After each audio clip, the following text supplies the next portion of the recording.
Yeah, tuko on sasa. Karibuni, welcome everybody. Wow. 3,400 people already signed in. Karibuni sana. Welcome. Tafuta kona ukae, tafuta bundles, tafuta wifi ya wenyewe ukae nao mahali polite. Ukae kwa kona hali, you can wait for us to begin. And of course, I'll big you up. And naona, so how do I even start saying all these names? Mike Mungai, karibu sana. Roslyn, karibu. Mutua Vincent, Charles Wulua, Abdaza Wapendi, karibu sana. Doreen Gaki, karibu. Karithi Junior, Selector Leni, Ali Sotire, Joshua Mutuku, karibu sana. M Kaburu, Wambui, nimekucheki. Afro David TV, karibu sana. Kosi Diligence, karibu. Mili Ngaira, karibu sana. Welcome.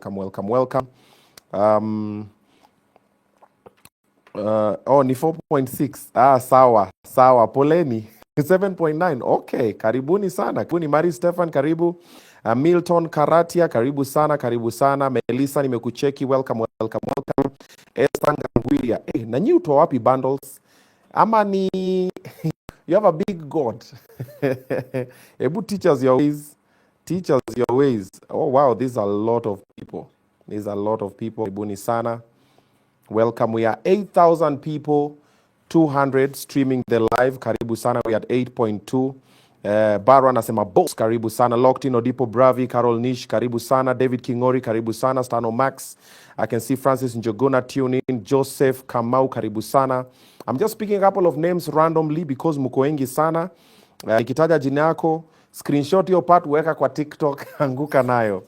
Jones Kiemba, nimekucheka, karibu sana. Alberto Bato, karibu sana. Mwas Niaje Elo, Njango Mburu waiting, karibu sana. Watching Atsa Eli watching from Sugoi. Karibu. Steven Maina pia nimekucheki. Welcome. Shout out to Ricardo's, karibu sana. Githurai 45, karibu sana. Patricia Mwende anasema wewe. Yes, we are live. Huruma tuko locked in. Birmingham. Oh, even have people streaming us from Birmingham. Karibu sana. Tuko 9,000 people streaming the live. Si tufike tu 10,000 people alafu ndio tuanze. Ama tungoje tufike 20,000 people. Nyino muamue. How many people do you want to be streaming the live and then we can officially begin? And the ones who are calling me shwali. Simu naona niko wa Munyoro. Hapa network haifiki. Sioni miss call yako. Sioni nikipik. Okay. But asante sana for streaming the live. Wow. That's a lot of people. Alfin watching from Kapenguria. Kevin Mongare, karibu sana. Crossride, nimekucheki. John Karani from Kirinyaga. Watu wa South Big Gloria Wambui, nimekucheki. Karibu sana. Omondi Robert, karibu. Locked in. David Naibei watching, nimekucheki sana. Inside Peter Kilonzo, karibu sana. Edwin Kanja, karibu sana. Edwin Kanja anasema tungoje watu wafike 50k. 50,000 people streaming the live. Yeah, that would be groundbreaking, but you know it's very possible. Mambo ya Mungu you can never tell. Anything is possible. Yeah, we are 9,000 people, 700 streaming the live. Karibu sana. Locked in from Tharaka Nithi, Sebastian, welcome. Finland, nimekucheki. Finland. Jogan, karibu sana. It's Gerald, karibu sana. Hannah Njeri, karibu sana. Christine Omwalo, welcome. Kevin Waka, karibu sana. Anasema hakuna focus. Davido, how is your focus working over there? Iko sawa? It's brilliant. Ni ndio data yake kidogo imefanya ile kitu. Baba, si utupe hiyo mkebe alafu. All right, we are at 10,000 people streaming the live. Karibu sana. Welcome. Thank you so much. Watu wa Jamaica ni mwacheki. Kiplagat Bonfast, karibu sana. Nakil Omar, karibu sana. Karibu. Watu wanaandika tu one time. Okay, from Qatar, John To, karibu sana. Just Cast Kenya Comedy, welcome. Selin Otieno, karibu. Leo mbona siona kina Kate Mwende? Mmepotea huko ndani, mko huko kwa the 1,000. Dixon, karibu sana. M Kaburu from New Jersey. Oh wow, welcome sana. United Express, nimekucheka, karibu sana. Niko ndani. Babatie ni Mwendwa, welcome. Mary Makunga, Mash Blessing, Sam Neat, Gevi, karibu sana. Elias Maskiani, karibu sana. Boiling Point is here, karibu sana my brother. Inject Party wako hapa. Morara is watching, karibu sana. Karibu. Getere Hinga, welcome. Ahmed Sheikh, yes, I think we do have a decent number. so we can officially begin the conversation. All right, Davido, tuende kazi, nipe introduction.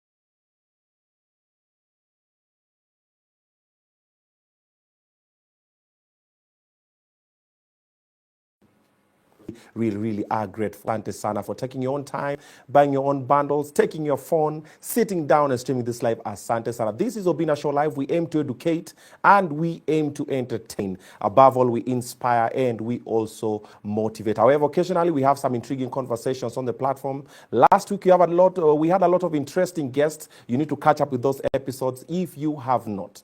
All right, we're coming live to you most definitely from Wamunyoro. Wapi makofi tafadhali. Yeah, and trust me, the scenery is amazing. It's beautiful. Coming down all the way, we are going around the hills, Nini. It is amazing. Looks lovely. And we are honored to be Kwamurima. Yeah, definitely. The mountain could not come to Mohammed. Mohammed had to do what? To head to the mountain. And after this one, we are going to be passing by somewhere known as Omega Gardens. Yes, Omega Gardens. Yes, you know where it is. That is the best place to be if you're on this other side of town. Kama uko kwa hii barabara unapitia Omega Gardens. In fact, tonight, they're having karaoke. So we're going to be singing over there later tonight. I believe I can fly. Yeah. So if you want some amazing food, you also want somewhere to sleep, somewhere to chill, you want somewhere to go and vibe, pass by Omega Gardens, this side of Kwamurima. So for this particular episode, it is a conversation that I've really wanted to have for the longest time. You guys know the amount of times I've always said, I really want to sit down with this gentleman. I really want us to have a conversation. Na mukanipatia maswali, na bado mutanipatia zingine na utazileta zote. So for the first time, on Obina Show Live, ngoja kidogo. Do I say Rigiji ama because ni majenzi? Manina na His Excellency Rigathi. Yote? Rigijudu. All right. Just checking the protocol. You know you can go with Rigiji. Go, wait a minute. So, for the first time on Obina Show Live, it's been a long time coming. Hayawi, who are finally, we are honored to be hosting His Excellency Rigiji. Karibu sana. Welcome. Karibu kwako.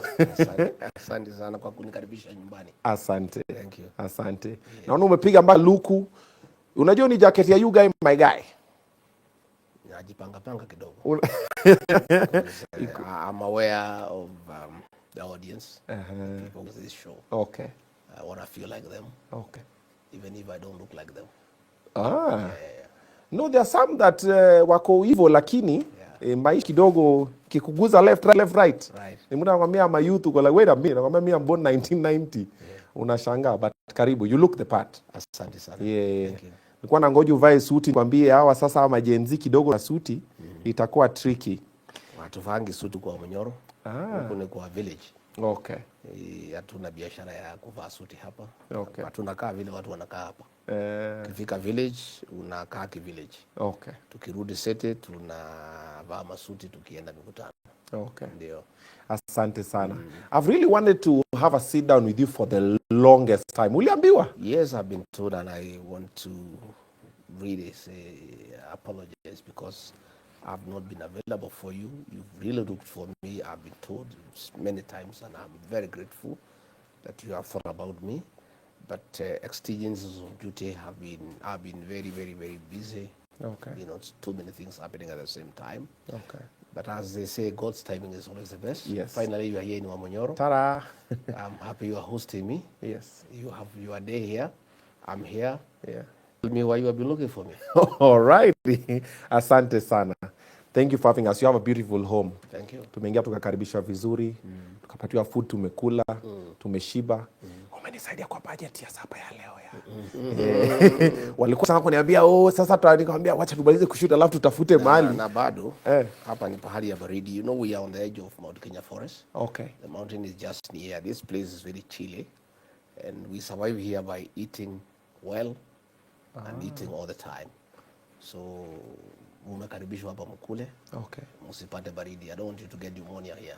Sawa. I will never be able to answer to your fans. Okay. So we'll take care Asante. of you, yeah. So there's more food. Oh, definitely. Omena? Just checking. Amena. Ama ninja head. Iko njugu, iko jahe, iko mukimo, iko ngwashi, iko waru. Hapa ni Goma. Hizo ziko sawa. Akwa njahe is now where I draw the line. Yes. Unajua njahe inafaa kuuzwa kwa hardware. Njahe hata ukarage na keki. Njahe ina stand out tu peke like It's a standard meal around this area. but it's very nutritious. It's very nutritious. Yes. And it's good. It's good food. It's good proteins. Okay. With very little carrots. So it's good for the. Okay. Yeah. Sa mtaikula tu guys. Yeah, mnyi mtakula njahe, si tutachezea huku kwa kwa waru hapo na nini sana. So hapa kwangu chakula mingi. Mbuzi mimi nachinja kila siku. Lazima mkule hapa. Okay. So hapa ni kiongozi. And in this corner of the country, boma ya kiongozi iko chakula ya kutosha na chakula nzuri. Okay. Kwa hivyo msitoke hapa na njaa. Sawa. I'll be very insulted that you live here without eating and eat well. We will eat. Munez mmesikia? Atumention Munez. Don't worry. Kukula. Hapo tutakupanga. That one, you see this young people, that is what we do. We eat, hustle, eat again. Yeah, because sometimes we end up to meinama. You need the food because you're also growing. And you need to build and keep going. You need the energy. You guys are busy. You have a lot to do. So you need the energy. Yes. Yeah. Asante. Pamela, si ukuje jamani, tukaribishe mgeni kwake, tumsaidie na cha kukunywa, alafu ndio conversation sasa iwake. Sasa sijui utakaa itabidi umekaa hapo. Let me start next to. Kabisa. Karibu. Hi. Yeah, new presidential lady in the house. Hi. Oh, let me stand up. No. Sit. Hi. Why are you saying that to me? I've been with you the whole day. How are you? I'm great. My name is Pamela. I'm from Australia. How are you, Pamela? I'm good. Karibu Wamanyoro. I don't understand that language. I'm sorry. What language do you understand? English, of course. Wow. Do I look like a Kisilian? I'm an Englishman. Yeah, I'm the hostess at Obinaso. And I'm really, really happy and satisfied being and sitting next to you. Yes. I've seconded your hands. It's a great journey. Or I'm happy also for you to be near me. you look very depure, like everything here in Wanyu. Wamunyoro. So I'm gonna give it a name, Wanyola. Yeah, this place is going to call Wanyola, starting from now. Yes. Very interesting. Yeah. So me, I'm 13 years old. I'm a teenager still. What's up? Is there anything wrong, please? Yes. I'm a graduate at KHU University. It's Australia. At 13 years, you are a graduate. Yeah. Why not? Why not? Very interesting. Yeah, we are those long distance Gen Zs. Oh, Yeah, okay. old Gen Zs. Okay. Yeah, so I'm really happy I've met you. I never thought that I can meet you, but today I've met you. Yeah, so you are welcome. Feel comfortable. Feel home. Bana. Asante. Unamkaribisha kwake. What's up? I'm the hostess here, so I'm the honor now. Okay, sorry. I'm now the honor, so don't worry. Stop interrupting her. Yeah. Okay. Let me enjoy. Okay. No, Apologies. You know, I'm happy you brought me some girls. Okay. This home of mine is full of boys. I only have one girl, Mama Boys. She's a wife, she's a girlfriend, she's a daughter. So I'm happy I have some girls around. So don't harass her. Okay. Sorry, Now sir. you can see how happy I am to be with So her. I'll be a pet. Oh, yeah. Yeah, I'll be a pet. I'll be a pet. Oh, so what can I offer you? What do you have? Drinks, soft drinks, tasteless drinks, black Non-alcoholic. label. Anything non-alcoholic. Okay, we have drinks, soft drinks. Yeah. Do you have some dawa? Yeah, dawa. Why not? Some concoction or something? Anything for you. Yeah. Please, some dawa. So let me brought. Okay. Okay. Wow. Oh, you don't have like daughters? No, I have daughters. I've only Mama Boys. She's a wife. She's a mother. She's a girlfriend. She's a daughter. She's everything around here. So I'm happy you have brought Pamela and Katrina. I see some girls around here. Yes. I like girls. And so do I. So you have made my day. I have some girls around here. Yeah. Yeah. Okay. Yeah. Pato, is the sound okay? Are you happy? I'm going to move the mic a bit up. If you can project a bit. See, we can move it a bit up kidogo. The mic. Wacha Katrina kuja movishe. Yeah. Yeah, Katrina is okay.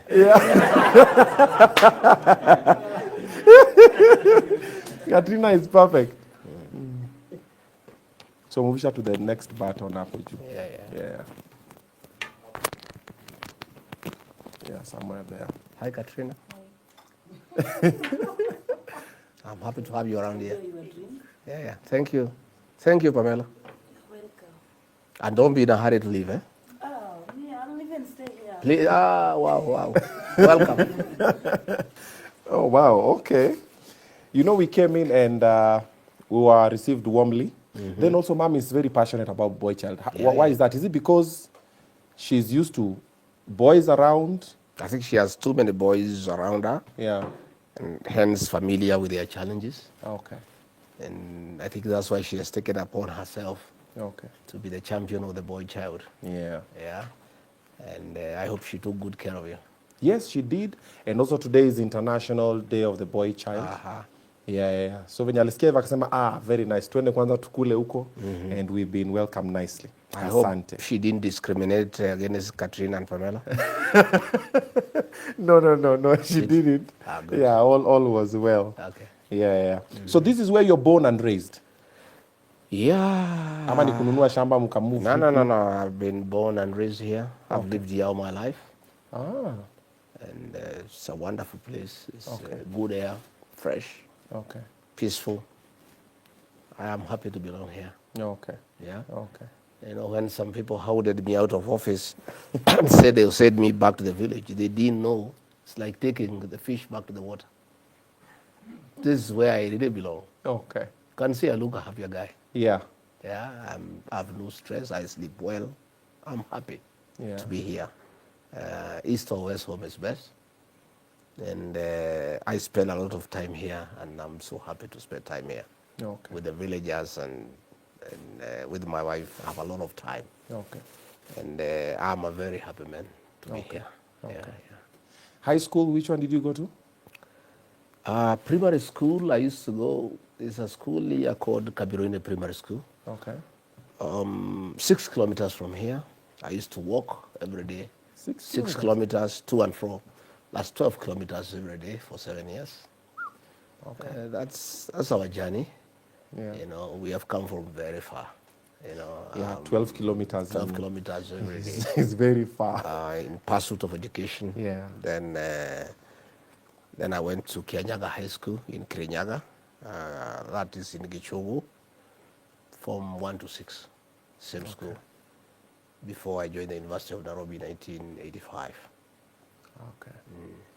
Performance-wise, ulikuwa unachezea wapi? Mimi niko sawa. Makaratasi? A1. Nilisikia ulikuwa stima. I'm a guy who knows, I'm good at what I do. Okay. I believe in TQM. Okay. Do you know what is TQM? No idea. Total Quality Management. Get it right the first time. Okay. Whatever I touch, I must get. Okay. That's who I am. Yeah. What I go for, I must get. So when you go to high school, your destination is university. So once I went to high school, I went to university. Yeah. Okay. My whole DNA revolves around TQM, getting it right the first time. TQM. I'll take that home. Yeah. That is the University of Nairobi is where you became a DJ. Oh yeah, I was a DJ for fun and for making money. I'm also a businessman. You made money from DJing? Oh yeah. Chiki chiki wiki wiki. Oh, well. I bought a disco system at a cost of about 25,000. That was a lot of money then. So to be equivalent today of about 20 million. That was in the 80s, and I would charge to DJ for you one night 1,500. 1,000 shilling. Yeah, 1,500. So it was lots of money. Yeah. And the equipment was mine, and I decided, why do I have to employ a DJ? I own the equipment, I'm the DJ, so I don't have to pay extra money to anybody else. Okay. What is the DJ name? My disco, it was a mobile disco. It was called Jaguar Disco, from the word Gashagwa. Yeah? Jaguar Disco. Okay. Yeah. I love music too. So those were the days when Kool and the Gang, was on top. Celebrations, yeah. It was a top hit. Michael Jackson, Thriller, yeah. Top hit, yeah, Off the Wall. You know, we enjoyed, soul You're a music. good dancer. Oh yeah. You know, break dance, yeah. You would pop and lock it. Oh yeah. Wow. That was around breakdance was top around 1984. Just between high school and university. Okay. And we really enjoyed breakdance. I remember going to watch the movie at Kenya Cinema opposite Basenda Hotel. I was very thrilled, and from there we really trained to dance. Okay. It was dangerous too. A few fellows broke their necks. With the breakdance? Oh yeah. Breaking neck doing the b-ball, the Oh, flip yeah, thing? Yeah, oh yeah, yeah. Some crazy fellows in the village, without having learned the ropes, you just try to copy us, and then a few fellows broke their necks. But I love music. I like Mogidi. I like one-man guitar. I like soul music. I like country music. I love Ken Rogers. I love Don Williams. Okay. Crystal Gale. Okay. And I'm happy now that I'm here. I take time to listen to music. You have. What do you do for fun? What's like a fun day to you look like? What does it look Mostly, I'm a guy who loves music. like? Okay. In fact, I have a band, and I have a guy called Manoa and a lady called Shiro. They are my friends for many years. They are very good one-man guitar. Once in a while, I call them here, and we chill the night away, Just listening playing. to music and dancing with the mama boys. Now I can't take her to a discotheque. She's a pastor. So you bring the discotheque to her? Long time ago, I used to take her to Doshe. You know Doshe? Yeah. In Koinange Street? Yeah, I heard about it. We would dance the night away. But since she became a pastor, I can now take her to the discotheque. There's too much alcohol, too much smoking, and too many manenos. Okay. So I had to look for a way and purchased a band. And when we feel like dancing, we call people, they come and we play and we dance, and we enjoy ourselves. It's called Big Money Talk. You feel like dancing, you purchase a band. Yeah. You guys, correct? Oh, wow. Do you really have free time nowadays? I always see, like, on the videos, Wamnyoro is always full, the parking lot everywhere. Do you have, like, a day that you just wake up and you're like, Mama boys, leo itinerary nakwambia iko free. Unaambia, okay, let's go chill. Mondays are my days. Oh, okay. She's a pastor, so Monday is her day. I also don't work on Mondays unless there's an emergency. Okay. We take time to stay as family, talk with our sons. We call them, we have a discussion. We spend time with her, read, cook, enjoy good food. Who cooks? She does. Okay. I consume. Yeah. Okay. Long time ago, I used to cook for my mother. My late mother loved chapatis. Okay. And when I came from school, I was her favorite boy. I was the youngest among her sons, and I would make chapatis for her. Okay. And then in the evening, I would wash her feet, massage her feet, Oh, make wow. her feel good, make her feel loved. Okay. You know, I really miss my mother. She passed on, I think, in 2019. And she was very important to my life Okay. and impacted a lot on who I am today. You are a mama's boy? I used to, yeah, I was mama's boy. Okay. Yeah, I was mama, but I was not spoiled. Ah, okay. She wouldn't take weaklings around her. You know, I remember my mother one day in the village, I was beaten by some boys. And I came home crying to her. And instead of sympathizing, she beat me up. Says, how can you be beaten? Whose son are you? Get off. Go away. Coward, useless. How? You're coming here saying you have been beaten. Who beat you? A boy. How old? My Same age. age. How many years? 2. How many eyes? How many hands? 2. And then, how many hands do you have? 2. Go and fight it out there. The world is very rough, my son. If every day you are beaten, you come here crying, you'll be run over in this world. That changed my life. You went to war. Nobody can beat me up. Akirusha umerusha. Oh, yeah. Absolutely. You know, I'm mama's boy, and she taught me to be a guy of courage and to fight for my space in whatever circumstance. It's like nobody can beat you, but there's a story that you were once slapped in State House. You've heard the story, You right? make me laugh. But you've heard the story. You were like, Me? yeah, Dingy? ulipewa moja, pap. Who would slap me? Who? We weren't there. We just see the stories online. Who dare? If anybody ever dared slap me, doesn't matter. I'll square it up with him or her, whoever he is. What do you mean? Kirusha umerusha. Oh, yeah, nobody can slap me. Even sometimes William Ruto would shout at me, I shout back. What? Kwani? That was one of those moments where Oh, I heard yeah. that you banged the table. Oh, he Uli- bangs the gonga table mess. for me, I bang it back. Kwani? Is that do me, I do you type of business? Absolutely, my brother. That's what my mother taught me. And it has served me well. I fight for my space around. Nobody pushes me around. I cannot be pushed around by anybody. I fight for my space. Okay. You respect me, I respect you. Okay. Yeah. That's mom over there, the one on the wall. Yeah, that's the late Mother Kirigo. Great woman. Great woman. And then this is dad. As Mzee Nahashon Gachagua Rediani, he passed on at 105. Oh, wow. And I'm praying to God that I have his genes. What you if I eat. can do 110. What you eat. My father did 105. Yes. Now you are at? I'm hoping I can do, I'm at 60.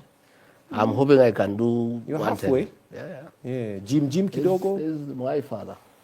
My father, the last 5 years, lived with me. And I spent a lot of time with him, and he taught me great things. One of the things he taught me that has served me well is never to fight with women. When they go up, you go down. And he'll tell me, once you go down, they'll come down and fight you where you are. So why do you want to fight with your wife and shouting back and forth? Just keep quiet. And she just calm down.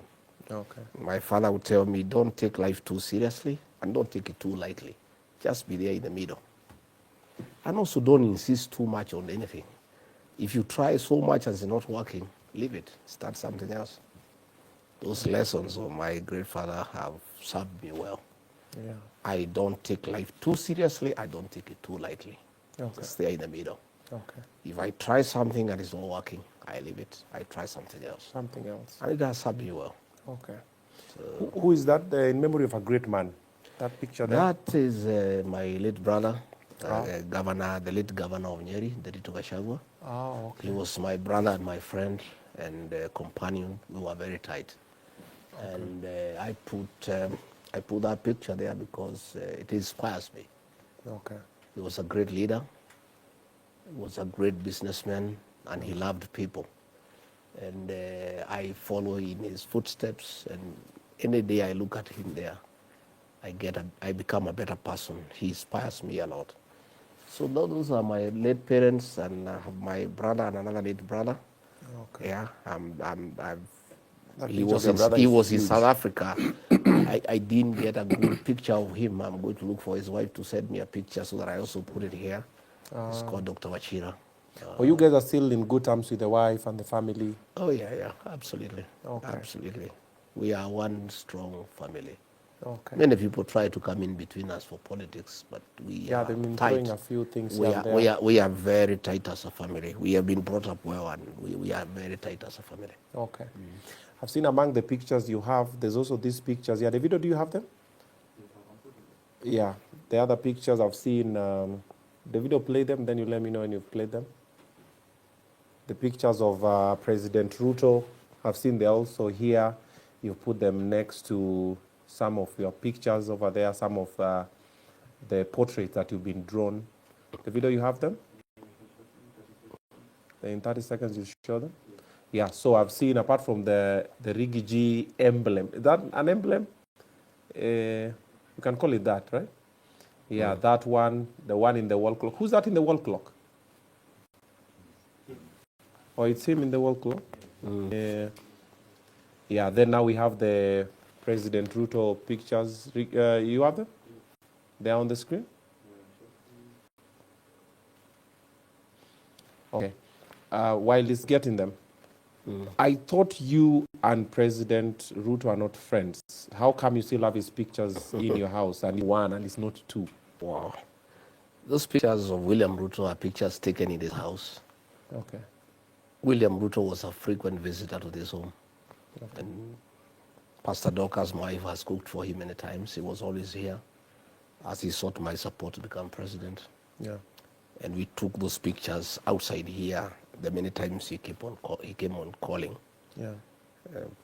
looking for my friendship, looking for my support, bonding so that I could support him to become president. So the pictures have been there. Okay. And we had a discussion when he betrayed us and mobilized members of parliament and government to hound me out of office, whether to remove them. But I made a decision to let them stay there because they are a constant reminder of betrayal. Yeah, when I see William Ruto in that picture, Yeah. a man who came here many times calling, eating in his house, staying here for long, taking tea, asking me to call people for him to talk to. When he betrayed me in such a vicious manner, I decided that his picture should stay there so that when I come in, The first thing you see I see him Yeah. and I remember about betrayal. So when people come to see me here, I look at them very closely. Because when I look at him, I remember how he betrayed me. Okay. I look for possible betrayers. Yeah? And I'm very careful. Are you saying that looking at me keenly? I am very careful with people now Yeah. because I have learned not to trust people as well. Okay. And his picture there is a constant reminder to me to be careful. Even as people are here talking, I measure what I say. I don't tell them too much. I'm careful not to give my all. Yeah. Because I've been betrayed by a man. I thought he was a good man. He was a Christian. He was saved, and then he betrayed me. Yeah. So that picture will remain there forever for my life. So that anytime I see him, I remember about betrayal. And then I'm careful about the people who come to talk to me. Okay. Yeah. You didn't see it coming though? I didn't see it coming until late. Ah, the guy is good. Deception? Pretty. Wow. We'll get to that conversation. I'm a man who has lived long. I'm not very stupid. I'm not too clever, but I'm not too stupid. I'm just here in the middle. In between. Yeah, I'm a graduate. I'm a political scientist. And the guy actually conned me. I didn't see it coming. I believed him. Can you imagine?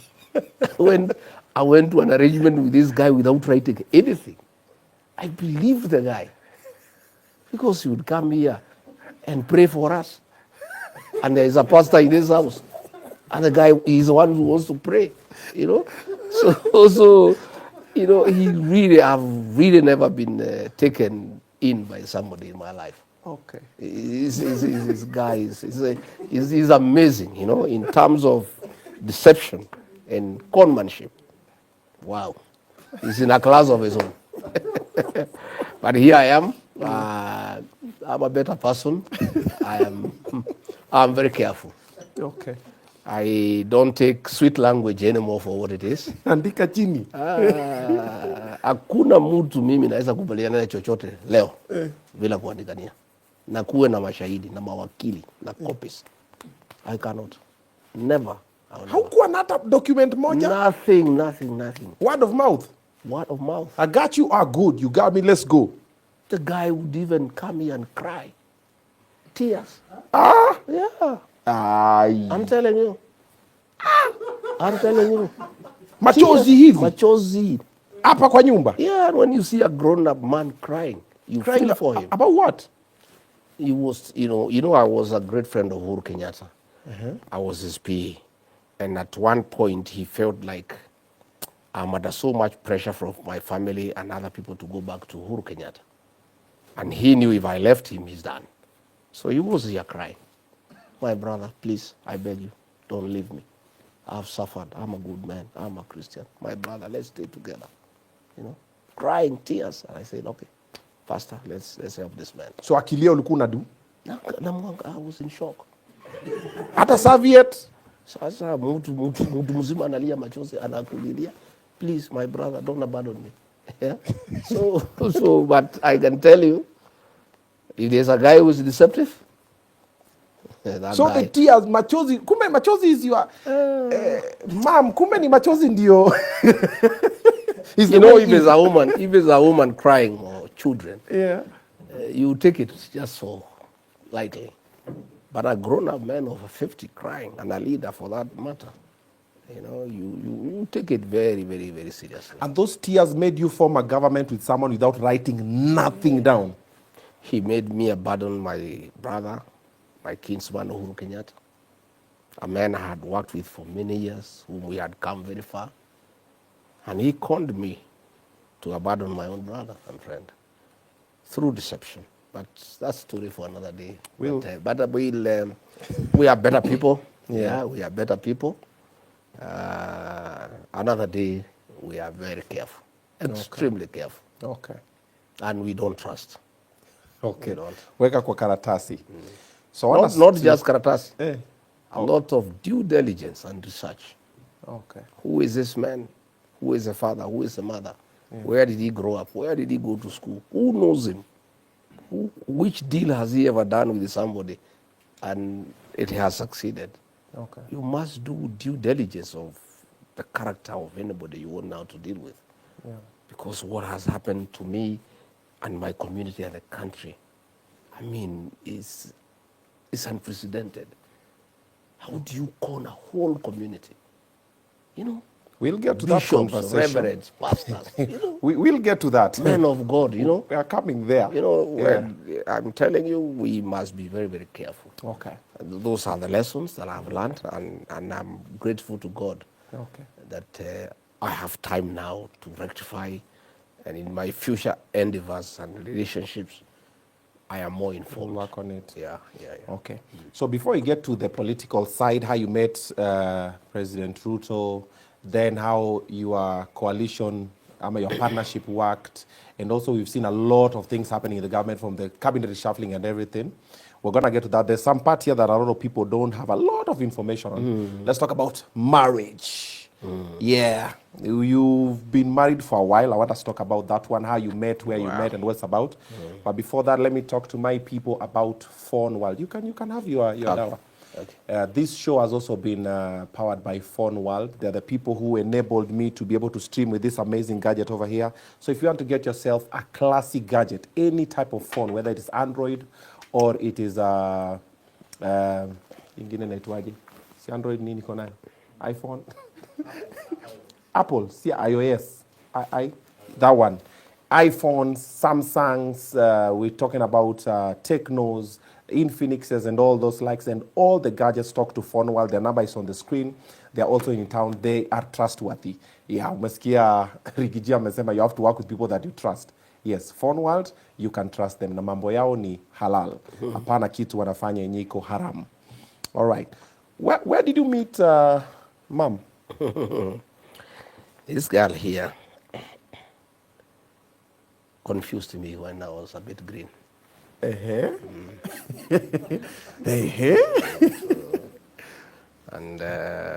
I think she was a student. She was first year at Kenyatta University, and I was third year at Nairobi University. Okay. And I was a student leader. So I was a chairman of Nyeri University Student Association, and I went to KU where she was looking for students from Nyeri. I wanted to go for a delegation to see President Moi. Way back, I think in 1986 or 87. Okay. I'm not sure, I think in 1987. And when I was there looking for students from Nyeri, you know, she talked to me whether she could also come. Oh, she asked you if you could come? Yeah, and she's from Murang'a, so I said, why do you want to come? But when I looked at her twice, she looked very beautiful. Yeah, so you're like, yes, of course you can come. I decided, although you know she's not from Nyeri, her beauty can give her some through pass. A beauty will make her come from Nyeri. Yeah. You're inside. So she came with me to the delegation, and then from there, one thing led to another. The rest is history. Yeah, one thing led to another, and I'm very grateful that I met her. Okay. That day I went to the university and came across her. Probably if I was not a leader, I would not have come across her. True. Yeah. True. Maybe another useless character would have grabbed her for a wife, and it will be so wasted, you know. So, and we became good friends later on. I brought her to my parents and all that, and we've been together, I think 35 years now, I think, or so. Okay. And I thank God. Yeah, she's a pillar of my life. Okay. She's an advisor to me. She's the mother to my children. And today she looks after my farms, my businesses, and I don't do much myself. Yeah, even when we come here, I just enter the house, she goes to the farm, workers, everything, and she's also a good companion. Yeah, okay. She keeps me company, and at my lowest moment, she has always been there for me.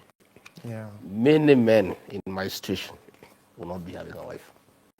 True. I know many friends who things have not worked, and the wives who used to have a lot of comfort have run away to America, to Britain, and many people whose businesses have collapsed, they would walk away. Many wives I know would have been the wife of the deputy president, and then he is removed from office. Yeah. Quite a number would have taken off to comfort and to power. But Pastor Dorcas has stood with me at one time. And I think she was never after my money or after power. She was after my love and my companionship. Because I've lost many things, and she's still here. Yeah. Don't I have friends whose wives, when things have not worked, have taken off, you know, to better. Are you a romantic? Well, I wouldn't know. Ama you are twende wewe bora. Labda utauliza yeye. Kumbaya ma flowers manini. Utauliza yeye, but when I was at university, I used to write poems for her. Yeah. Okay. Dorcas, Honey Among Rocks, Lemon of the Cloister, Soothing Balm, The Apple of My Eye. Wait. Okay. Because I'm a poet too. And she is a beneficiary of my poetry. And I think that is how she got into the box. I love poetry. And by the way, now that I have time, I must start writing poems for her. New ones. New ones. I think I must now do some bit of poetry. Yeah. And if that's what you call romantic, then yeah, I don't know. You'll have to ask her. What's her favorite food? You know, now at our age, favorite food now becomes very relative. Organic. Yeah, you know. So I need There are anything too without- many. There are too many rules now Yeah. that I don't know. She loves choma, No, during that time? especially the one that is fatty. Even now, Ile iko na kamafuta she kadogo. loves choma. I see her enjoying choma, and that's how I've lost almost half my goats in the farm. Yeah.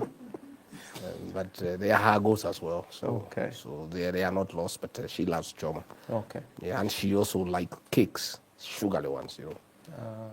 And sometimes it's a bit tempting for me. I don't like sugary things.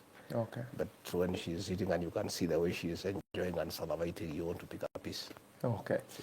If you look at couples now, one thing that you tell them to do differently, maybe that has worked for your marriage for this over that 5 years, because couples nowadays, people don't stay for long. 2-3 years divorce, wameachana, wamefanya nini. What are we doing different that you guys did better? I think couples have to improve communication. Okay. Talking heals. And when you talk, you sort out issues. Yeah. Because sometimes you make conclusions without proper information. Yeah. And you make very hasty decisions. But when you give your partner time to explain and you listen, Yeah. and you are understanding, and you're also not too quick to conclude. I like to ask our young people to be very patient with their partners Yeah. and to try to also to understand them, because also people who are born by different parents in different homes, brought up differently, cannot think the same way. True, So the first 5 years of marriage, in my own experience and other couples that I know, are quite stormy and rocky. And if you are not careful, you can lose it. Again, you compare that one with a plane taking off. The taking off is normally very stormy. Yeah. But once the plane has taken off, it stabilizes. And then in high altitude, you have a very smooth ride. Again, you'll have another problem when it is landing. So is marriage. The beginning can be very rocky and stormy. And if God is kind to you and you understand each other and you are able to steer the marriage to success, you enjoy relatively comfort. Okay. Then in the later years, especially the women become oversensitive, and they require a lot of attention. Okay. And then the old man is also now aging. He may not be able to give as much attention. And that's how you have found many couples. Women have taken over to America to stay with their children, who are giving them more attention. Because women love attention. Yeah. Lots of it, by the way. And if you don't give it to them, they'll get it elsewhere. So as they get old, that attention normally shifts the children. And that's why you find many children are more closer to their mothers than their fathers. True. But I would like to urge our young people to be very patient with their partners. And marriage works, but you have to work on it. It's not an automatic thing. You have to put work into it. True. You have to cultivate friendship. You have to cultivate companionship. You have to cultivate understanding and learning to tolerate each other, because it's not easy for people who have come from different backgrounds just to gel like that. You have to put quite a bit of work on it. Yeah, yeah. She's born again now. She's a pastor. Are we hoping for a bishop from your end? Well, you never know. It's possible. Are you born again? I am saved. I am. Okay. I don't preach. I am not ordained, Okay. but I'm a believer, and I'm a very staunch Christian. I have a lot of faith in Christian values, Okay. and that's why I cope with my wife. She's a pastor. I'm not, but we agree because the basics are the same. Okay. She believes in God. I do. Yeah. And she preaches the word of God. I practice. Yeah. So we have got good synergy. Okay. I don't want to say I'll be a bishop, but one of these days when I retire from public service, Okay. you never know. And you know, political leadership and preaching are in the same It's the same thing. Okay. Because your catchment audience is the same. Yeah. Yeah. Alrighty. So there you have it about the love story of Mr. and Mrs. Gachagua. Now we want to switch gears kidogo. Now let's talk about the stint that you've had from, I know you had a stint of being a teacher, an untrained teacher at some point.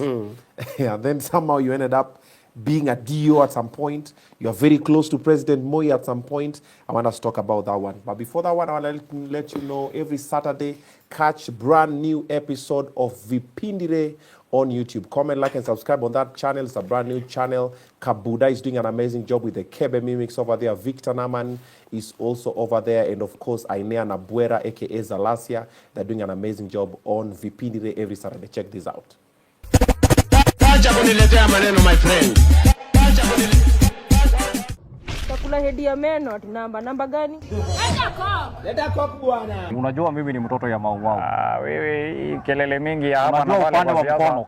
siasa. Kama utakanyanga Meru after kufukuza CJ, si upite hiyo line. Si upite. Sasa hii maneno ya Usipite. sasa nikipita utafanya nini? Nikipita. Members, mnaonaje members? Mimi nawaambia kwamba Moshi si mbaya. Moshi sasa ikishaenda huko juu sasa itakuja na mvua na watu sasa watapanda mahindi. Watu watapanda Sasa safari ile mimi nikiwa pale nimeketi pale kwa ndoto, Faruka akakuja akanieleza, yule mzee yule ni mtu wako na shamba, na tena ni shamba kubwa na imekawia kulimwa. Sasa mimi nataka niwaulize nyinyi wangwana, hii mzee tukilima shamba yake hii iko shida kweli? We nani, wacha kuvuruta blanketi namna hiyo. Sio kama baridi inanifiga. Hapana, wewe sasa shida yako ni gani Tinga? Wewe unanifuata mpaka hapa. Kwa hivyo tunataka tuambie wewe rais, kitu ya kwanza kuja kila mtu ya hapa mlima ambao unataka kuja kwa hiyo mkutano yako, patia yeye mchele kilo 2, unga kilo 2, mafuta kilo 2, chumvi kilo 1, sukari kilo 2, ili wawe kwanza wameshiba kabla wasikise uongo. Umekaa pale, unaingia pale YouTube na unaona Vipindire and have not subscribed my friend. Jambo kama hilo linaniumiza, linahuzunisha. So my friend, I'm calling upon all of you my friend. Just go there and tap the subscription button my friend. Please.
unpopular.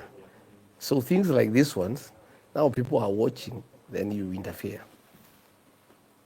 Wow.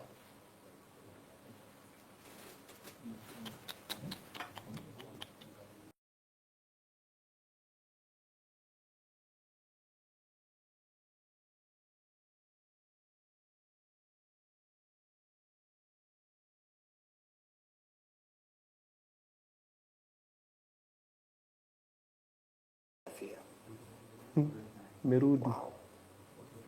Narudi ikienda.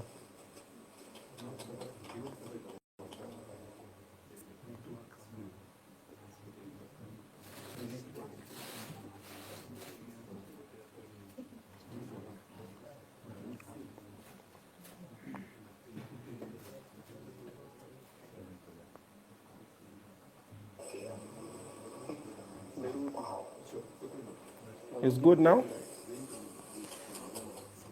Guys, let me know in the comment section if it's back from where you're watching from. Hata sisi imetufanyia hiyo kitu, but finally now it's back. Let me know where you're watching from, if it's still okay. Let me know if it's still okay where you're watching. Imerudi Niambie uko na wapi. Tell me where you are. Tell me where you are watching us from, na kama imerudi penye uko. Tell me where you are. Oh, huku imeangu, huku inafanya. Oh, you are live. Ko sawa. Niambie atiendeleeni imerudi. Okay. Someone is disconnecting Obina show. Mambo ni mingi. We are back. Iko sawa. Niambie uko wapi? UAE mmesema iko sawa. Kirinyaga mmesema iko sawa. Dubai mmesema iko sawa. Nanyuki, Joska, Meru iko, Eldoret iko, Kisumu it's back. Wamunyoro iko sawa. Thika, Qatar iko sawa. Dubai iko sawa sasa. Bahrain iko sawa. Nyahururu iko top. USA, oh wow, Westlands, Dubai locked in. Turkana iko locked. Sugoi iko locked. Meru it's back. Embu it's back. Yeah, I think it's back. Ambieni hao walikuwa wamekimbia kutafuta na VPN, waambie tumerudi. Tumepiganiwa. Mambo ya Mungu. Tana River iko sawa. Karibu sana. Aya, tuliwapotezea kwa conversation wapi? So that we can pick it up from there. Where did we leave you guys? Where did it hang? At the post the advertisement first and do after the show. Then how do I get paid? Ama, you think these things are paid with what? That advertisement is what pays these employees over here. So that is the, yeah. Hawezi pause hiyo ndio malipo, my friend. Tulikuwa tumepozea story wapi? Hati Freemason iko sawa. Botswana iko sawa. It's okay. Immediately after break, okay? Immediately after the advert. Okay, tuanzie hapo kwa advert. Okay. Or the stint after Form 6, okay. After advert, sauti ilienda. Aya, I think we start from there? Yeah. So, Rigiji at some point, he was an untrained teacher, and what we had covered before tujue sound ilikuwa imeenda, because kila mzee hapo kuna mzee anasikiza na earphones. Mosh, I got my eyes on you. Yeah, so we are talking about the stint that happened between Form 6 and university. There are 2-year gap. Yes. That is 84 and 85. 84 and 85. Yeah. So there's a stint before you joined university. That's when you did. When I was an untrained teacher in Machakos at Kwathanze Secondary School. Okay. I was teaching history and English Okay. and literature. And then in October 1985, I went to the NYS. There was a compulsory program for pre-university training. Okay. For discipline and basic training. And then I joined the University of Nairobi in late 1985. Okay. All right. Then later on, you became a DO. Yeah. And also you're close to... After graduation in 1988, 1989, I was employed as a district officer. Straight from university? Yeah, straight from university. What are connections?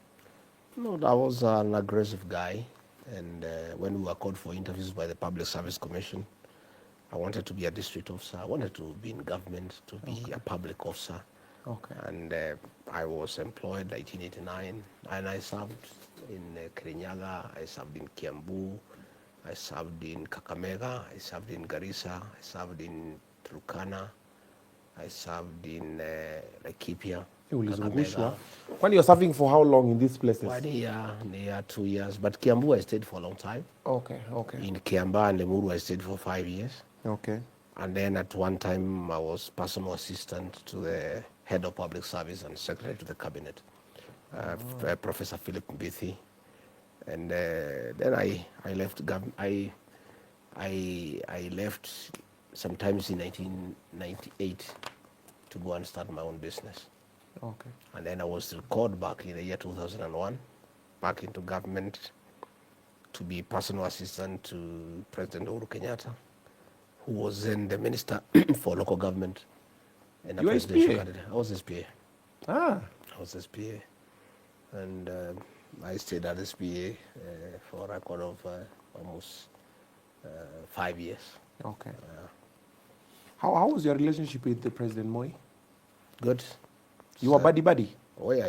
He was a good old man. Very, very, very fatherly.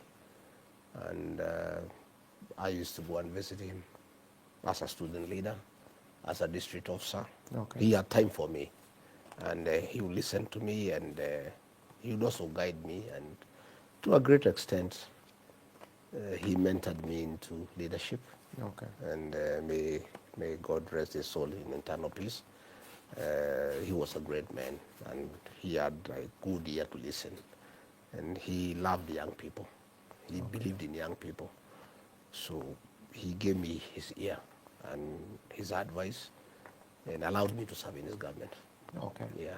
People, I've seen videos and pictures, people saying you are his son. You've seen those pictures? People say many things. Yeah. And, similarity, and you cannot stop people yeah. from saying anything. Yeah, this is my father here. And people can say whatever they want to say. Okay. You know, when you are in politics, people try to demean you, to try to bring you down. Yeah. But not me. I'm never bothered with those things. I don't answer back. They don't bother me. I am not interested. I am focused. I told you TQM. Getting it right the first time. Yes. If you listen to naysayers and detractors, you never get anywhere. You know? Yeah. I don't get distracted from what I'm focused on. I always stick to what I'm doing. Okay. Alrighty. Now let's shift kidogo the gears. Now let's talk about now your political journey on the realm that majority of the Gen Zs now know you from. From the stint with Uhuru, kidogo, you guys had a fallout. What was the situation? Nothing really. President Uhuru Kenyatta is my friend, my brother, and I served him as his PA, and I assisted him, and we worked together, and we achieved what we had desired for him to be President of the Republic of Kenya. And between the year 2013 and 2017, we had the best relationship. And we used to visit each other, and he would call me all the time, and he was very nice to me and very kind to me, and we got along. Okay. And when I became member of parliament for this constituency in 2017, we had an extremely good relationship. Okay. Until William Ruto came in between us, you know. And I really regret that I allowed William Ruto to get in between me and President Uhuru Kenyatta, my brother and kinsman. And William Ruto convinced me, I don't know how, that Uhuru is a bad man, despite the fact that I was his PA and I had known him longer than I had known William Ruto. And he persuaded Uhuru had mistreated him, and Uhuru is a bad man.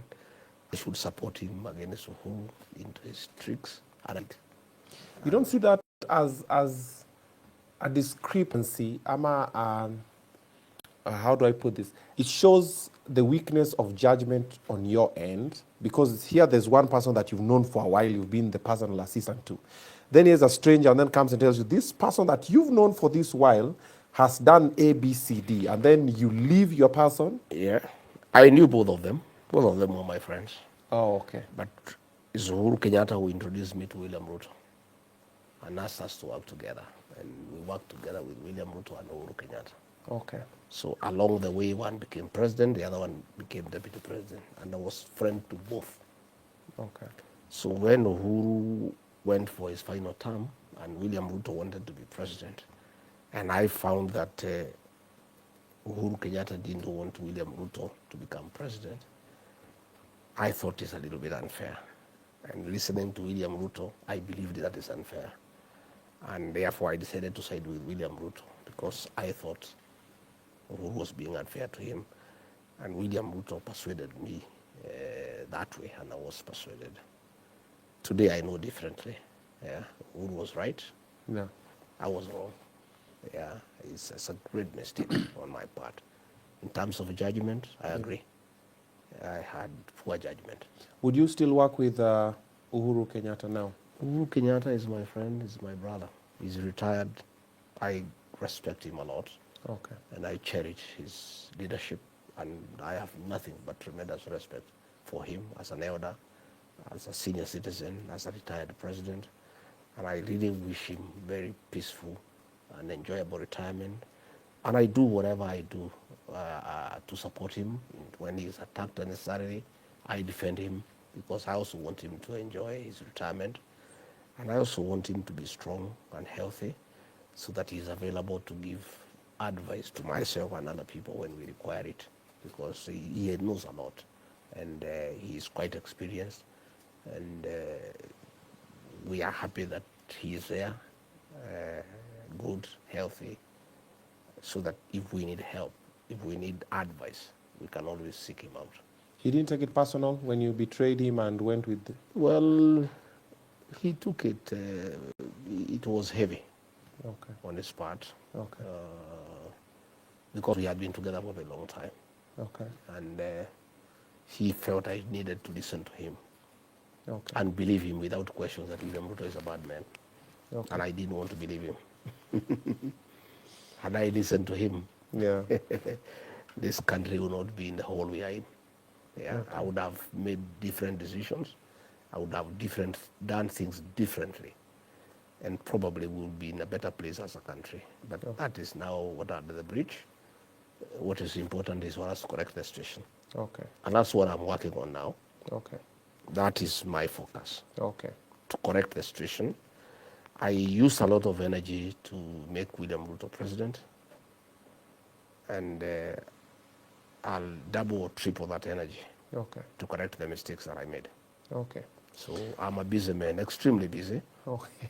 extremely busy, and focused to undo the damage that I brought to this country. Okay. And God willing, in the fullness of time, I'll make it up for the people of Kenya by correcting the mistakes that I made. Okay. You say that Uhuru Kenyatta was a good friend of yours for a while. Then when you get the stint with William Ruto, kidogo you betrayed him kidogo, but somehow you still respect him a lot. But how come during the campaign time you guys used to say don't kill our children? Would your friend do that? You know, I've told you that William Ruto is very persuasive. He sold us a narrative that today, when we interrogate what we were doing and saying, we wonder whether we were mad. You know, sometimes you look back to the things that you did and said, and you really wonder whether you are in your right senses.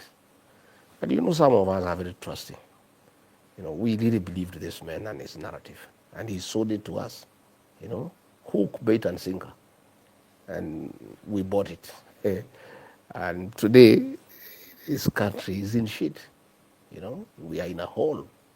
Yeah, the country is almost collapsing. You know, we are in trouble with the international community. You have heard what the Americans are saying. We are in trouble with Sudan, the DRC. You know, the economy has collapsed. There's no money in people's pocket. The health system has collapsed. The education system has collapsed. Rigathi Gachagua bears a lot of blame for the situation we are in. And I'm very sorry to the people of Kenya. And I once more want to take this opportunity to apologize to the people of Kenya for the role I played in birthing the current leadership that has caused misery and desperation to the people of Kenya by reading the payslip and by making life unbearable. I bear great responsibility for the crisis we are in as a country. That you've created. And I have asked the people of Kenya Yeah. to allow me to correct that situation. Okay. And I will. Okay. Together with other like-minded Kenyans and the people of Kenya, we must correct that situation. So this situation you said you put Kenyans into, you said you put a lot of work and effort around making William Ruto president. Yes, I did. You also helped fund it. Yes. How much money did you contribute in the campaign? Well, I don't know what to say because I don't think it's necessary, but I put quite a bit of money. I put a lot of emotions. Okay. I put a lot of time.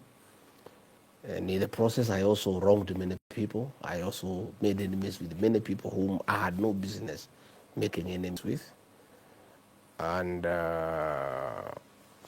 my worry and regret is not that I did the wrong thing. Okay. It's the result of what I did. What you did. The problems the people of Kenya are going through, the anguish, the pain, the frustration. Businesses have collapsed. Pending bills have not been paid. People cannot provide food on the table.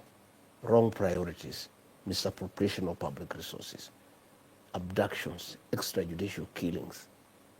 You know, it's hell, you know, for the people of Kenya.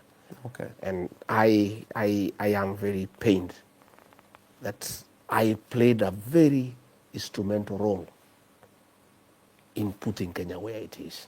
I have a few quick fire questions that I want to shoot your way, just to touch the base on what the amount of damage we are in at this moment. Did you guys really find empty coffers? To a certain extent, yes. Okay. But there was enough to get the country started. Okay, there wasn't surplus or really abundance, but there was enough money to get the country back on the feet. Okay. Yeah. And you had no power to try and direct this to do? I couldn't, because the government, the administration of William Ruto is led by William Ruto, implemented by William Ruto, oversighted by William Ruto. Everything moves around him. We're just there. Okay. And, you know, nothing anybody can do. That is why you find out of the 22 ministers who were appointed in the first government, 13 have been shown the door, yet nothing has changed. Because they are not a problem. The problem is one, the common denominator. Because how do you explain? Deputy President removed, replaced, nothing has changed. Attorney General removed, nothing has changed. Minister for Internal Security changed, nothing has changed. Minister for Finance changed, nothing has changed. Minister for Health changed 3 times, the health system are still not working. How do you explain what is Kenya's problem? Because if the Susan Nakumisha was the problem in the Ministry of Health, when she was changed and Deborah brought, they would have been changed. Deborah has been changed and Aden Duale has been brought, nothing has changed. Yeah.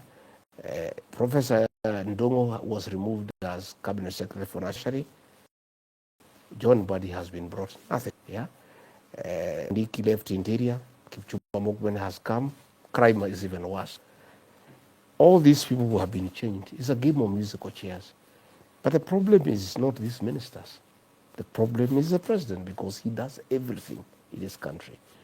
Those ministers have said many times, and they are very act, because they know it's the truth, but they don't want it to be said. They are mere flower girls. The president has more advisors than ministers. But the problem is the president advises the advisors on how to advise him. You know? So it's what you call a zero-sum game. You know? Nothing can change. And I want to tell you, my friend, my good brother. Yeah. I want to tell you today, and I want you to call me for another interview. Okay. Nothing will change in this country. It will get worse.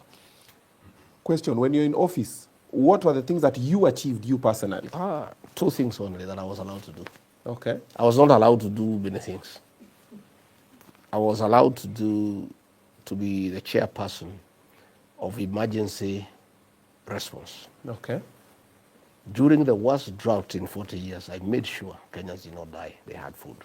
I was all over the country I made sure I mobilized food from international community, from NGOs, from the private sector, and fed Kenyans. I was in charge during El Nino. I made sure that people had food. People had non-food items. Red Cross was mobilized. I made sure that I did. Number two, I superintended over coffee reforms. For 2 years, I did a coffee conference in Meru in 2023. I instituted very practical interventions in terms of removing cartels that were fleecing the farmers. Today, as a result of the work that I did, coffee farmers are smiling all the way to the bank. When we came in, farmers were earning between 60 shillings per kilo up to 100. Today, as we speak, it's between 120 shillings to 200 shillings as a result of the coffee reforms that I instituted. Okay. The war on alcohol and illicit brews, I led that war very successfully. Young men had abandoned their homes. They were sleeping in trenches because of consuming illicit alcohol. I brought radical changes, shut down factories that were producing illicit alcohol, clamped on bars that were selling near schools. And as a result, we brought down the consumption of illicit brews, and people were very happy, families were very happy. When I left office, that program collapsed. The illicit alcohol is all over. Young men are drunk everywhere. Parents are crying, everybody is crying. Those are the three things that I was allowed to do, and I did. Had I been allowed to do more, I would have done. So you had to be allowed to do your job? Because I was the principal assistant to the president, and I was doing what he has asked me to do. Those are the things he allowed me to do without interference. Ile kurauka kwa ofisi saa 10 asubuhi?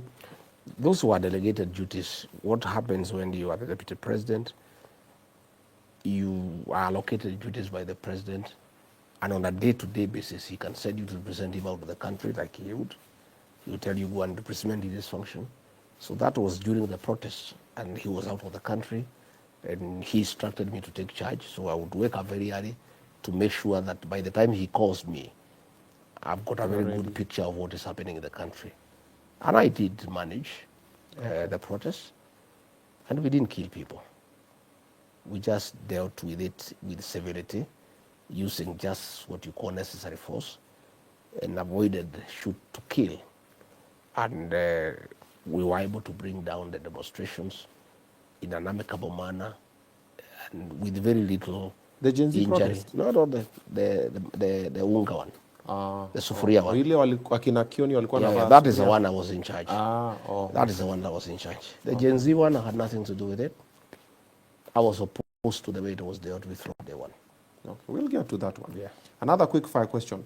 Why is NIS not having money? NIS has a lot of money, but it is not used for security operations. That money is the money William Ruto is using to bribe leaders. It is the money that he used to get people to impeach me. It's the money he's using to give churches 20 million. It is the money he's using for these empowerment programs. MPs are all over giving 10 million every day. You would ask yourself, where is that money coming from? These are MPs who cannot afford that money. What has happened is that, like the other day during the supplementary tour, 10 billion shillings was allocated to NIS, ostensibly to deal with insecurity within the region. Nothing like that. All that money, because it's not accounted, there is no way you account that money, is given to NIS, withdrawn in cash and given to William Ruto for politics. The last time he was here in the mountain, he used over 1 billion shillings. NIS has money, but that money has been directed to William Ruto. Can you verify? Yeah. But where is the money coming from? This money is given in Harambee. It's not in any budget. Maybe he saved it. How? He has some money as well. His salary is known. No, His not the salary. Farming, business, other No, businesses. No. What farming is that? We are all in farming. What kind of farming that would generate 100 million every week? You know, if you look at the amount of money that is being spent to bribe leaders, to bribe voters, this is the money from the National Treasury, siphoned through the National Intelligence Service, and given to William Ruto for politics. And there's nothing else going on in the country, by the way. exchequer issues are a problem. We don't collect enough money every week. So whatever money that is available is given priority to the National Intelligence Service. That money is given to William Ruto for politics. And I can tell you that is why you find pending bills are not being paid.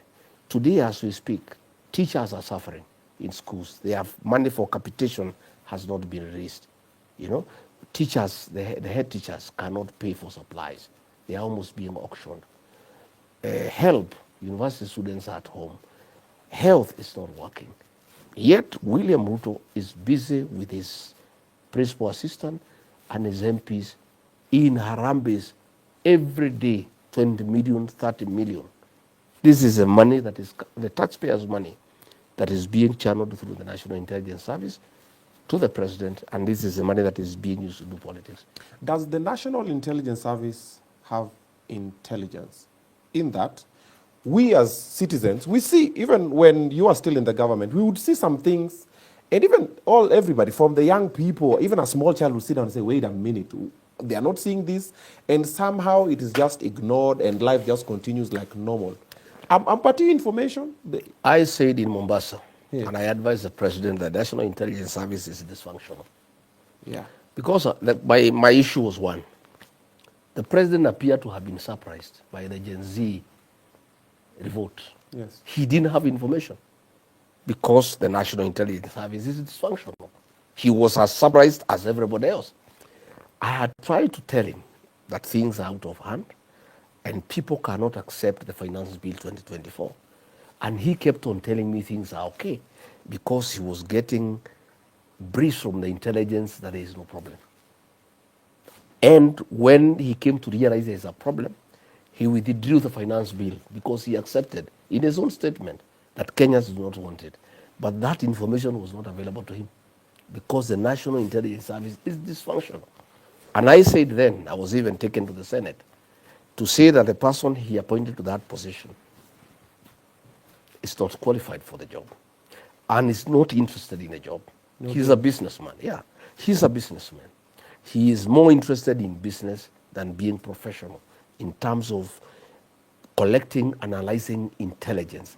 Because, my brother, Obina, how do you explain a president who was loved by the people, a man who was a darling of the Kenyan people, a man whom everybody believed in, the masses, the women, the churches? 2 years down the line, everybody is saying Ruto must go. People are now saying one term. How do you explain that? How did the president get there? And I sat him down, I said, Mr. President, this guy you appointed as your intelligence chief will bring you down.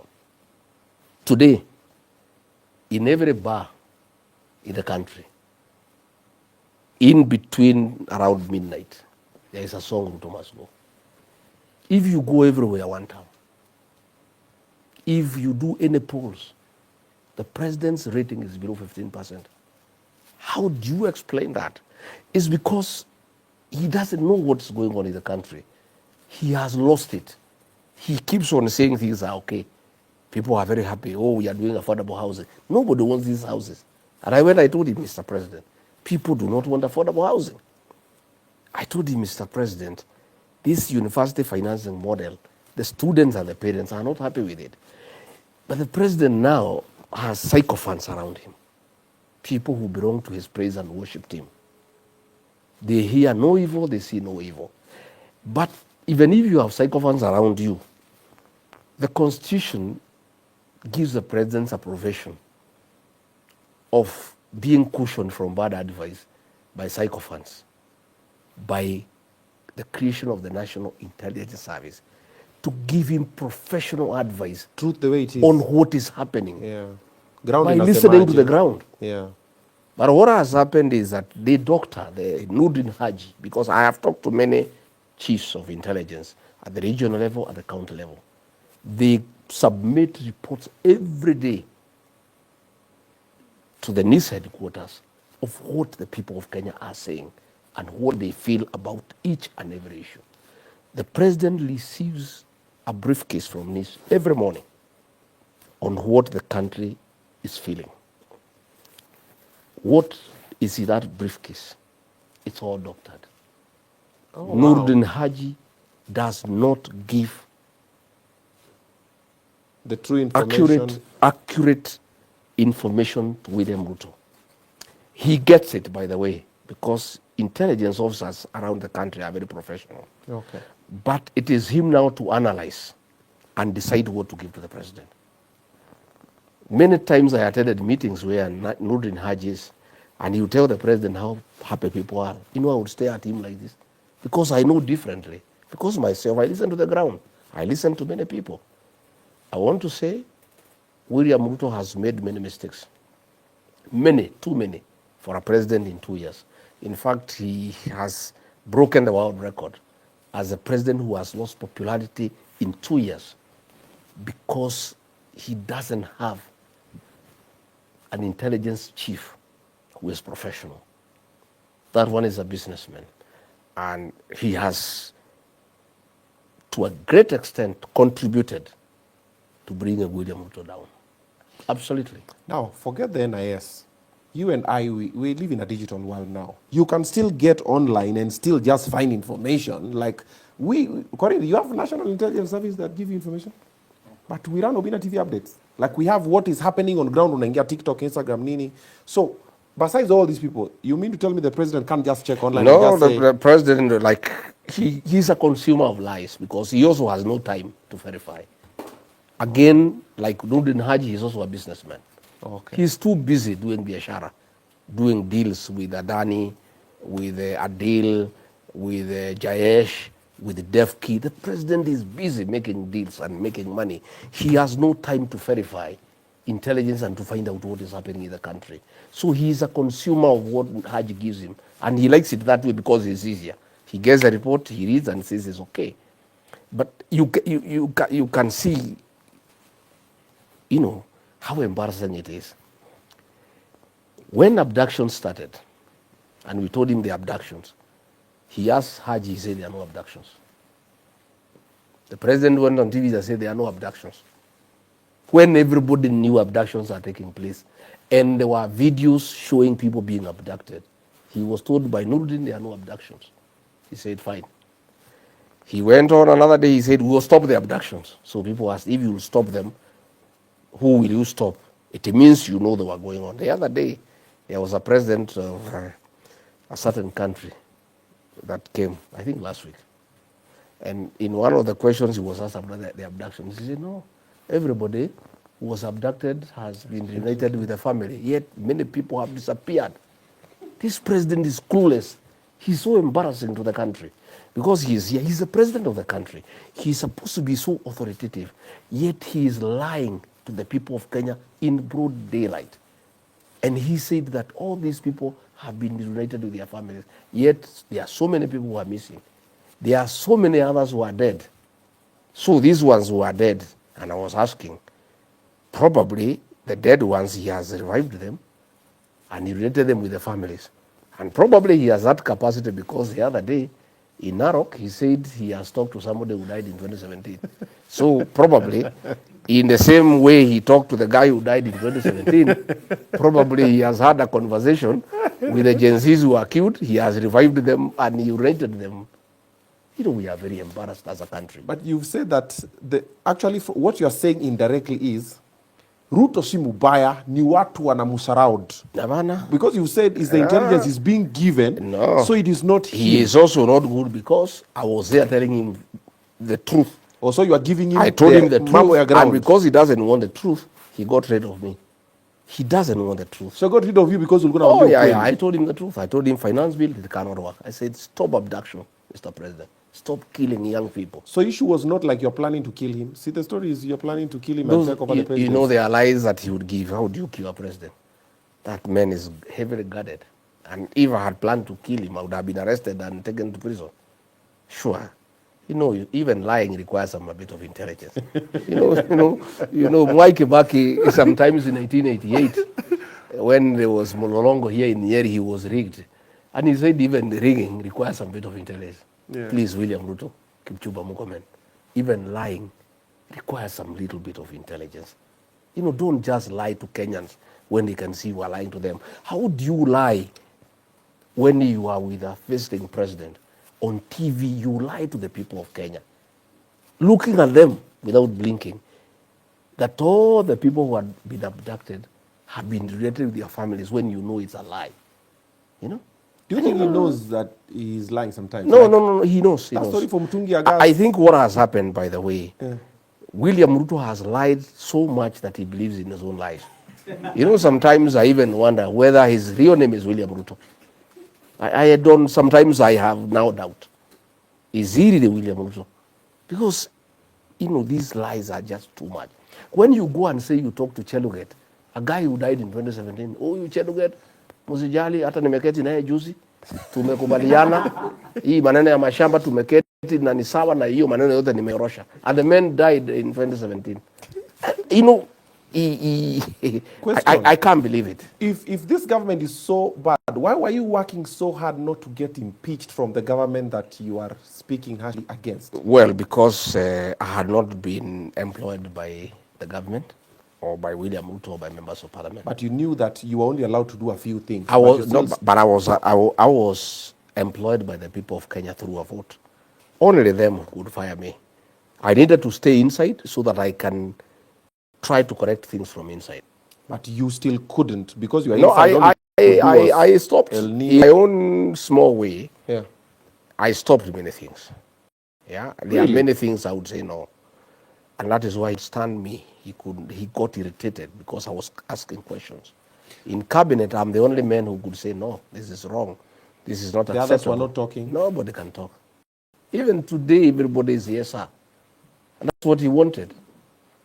William is everything. At what point did you know Mambo Imechemuka when you're still with him in the government? We struggled almost a year.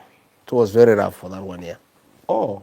Yeah, the whole of 2023 from October. You saw it coming, bubbling, pole. Yeah. I couldn't stand what was going on, and I kept on telling him. And he was getting irritated, very irritated. This Adani deal, yeah. How much did you know about it before everything? I knew about it when they refused to bring it to the cabinet subcommittee that I chaired. Okay. And he said usipeleke kwa hiyo mtu ya maneno mingi. It was taken direct to the cabinet without coming through the cabinet committee that I chaired. Okay. And he gave a direct approval without discussion, so we just regularized it in cabinet. And nobody could speak.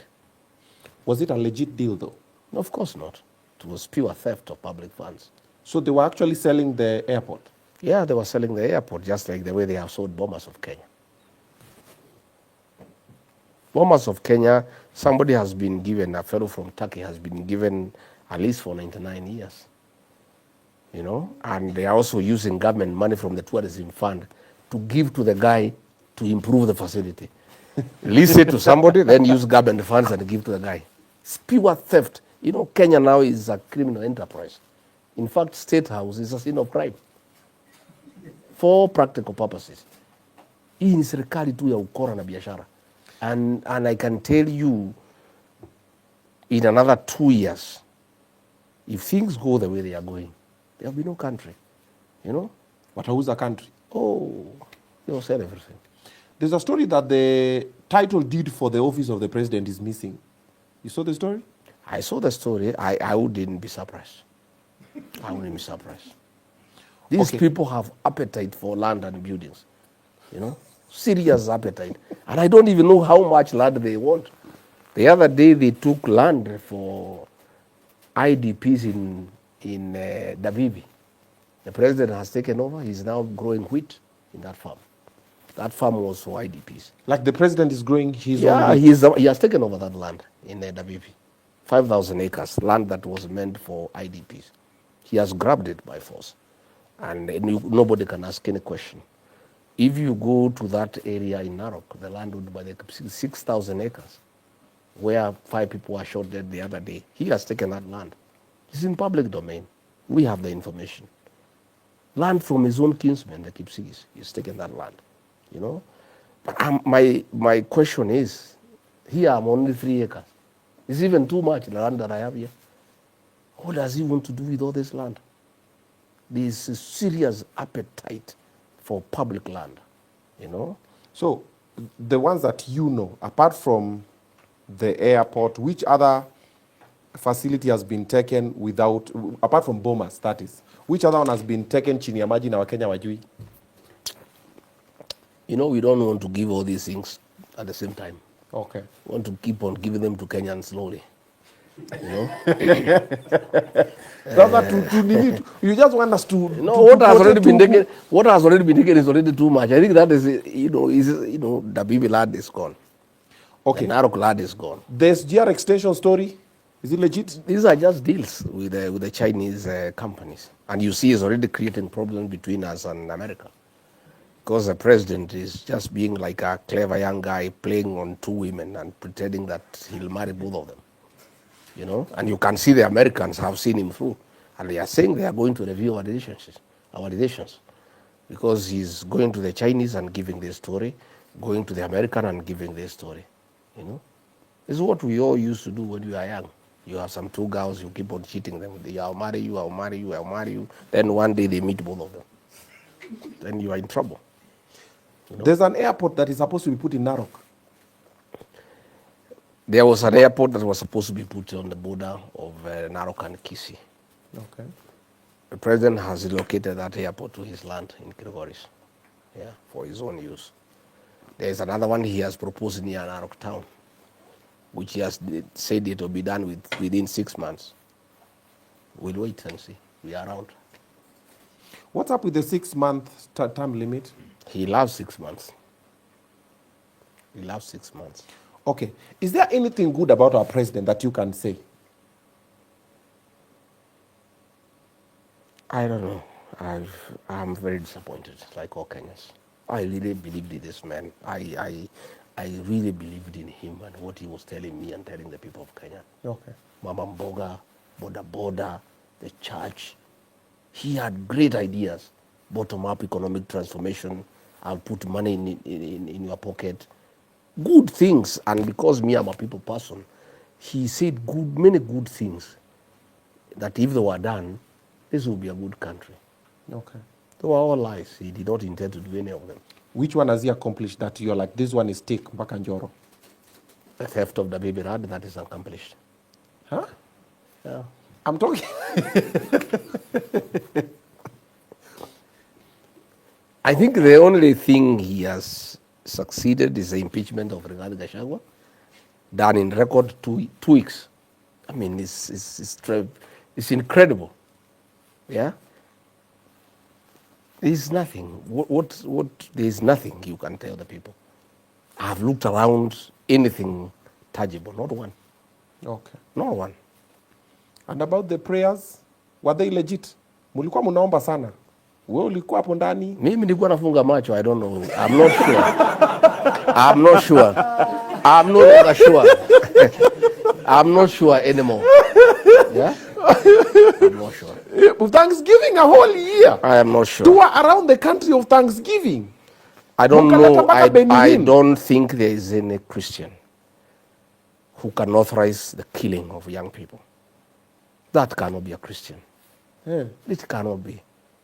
Mumeomba There is national there prayer is days. no man who is saved who can authorize police to kill Gen Zs and then go and deny that they have been killed. Then go ahead and lie that they have been reunited with their families. There is no Christian. I don't want to pass judgment because it is wrong. The Bible tells us don't judge anybody else. But in this matter, anybody who can kill young children cannot be a Christian. And you know, I don't know what is this obsession with young people and children. Back in the year 2007, in a church in Kiambaa, young children were put in a church and tortured. And when the parents tried to get the children out so that the parents can die alone and the children can remain for future generations, the people sent to do that work got the children and put them back into the church, and it was tortured. You know? So I don't know what is this obsession of killing young children. I don't know whether it's a cult, whether it's devil-driven, that you need the blood of young children. And I want to say this, and I want to be on record. The crisis that we face as a country, the challenges William Ruto faces as president, why nothing is working and everything is crumbling around him, is because the president is haunted by the blood of the Gen Zs. And he will never have peace. I want to say that on record. President William Ruto will never know peace because of the blood of the Gen Z children that he authorized to be shed. Oh, he's the one that authorized? Oh yes, he's the president. He's the one who authorized Japheth Kome. He's the one who authorized the abductions through Nurdin Haji.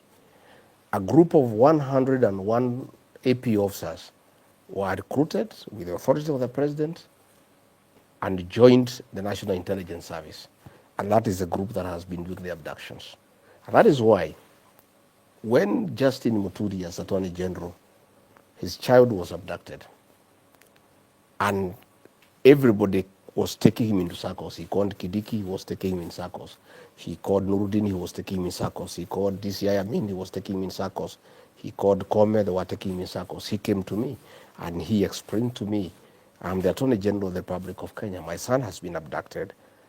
Ordinarily, when your child is missing and is in the hands of the police, you move to the High Court and file a process called habeas corpus.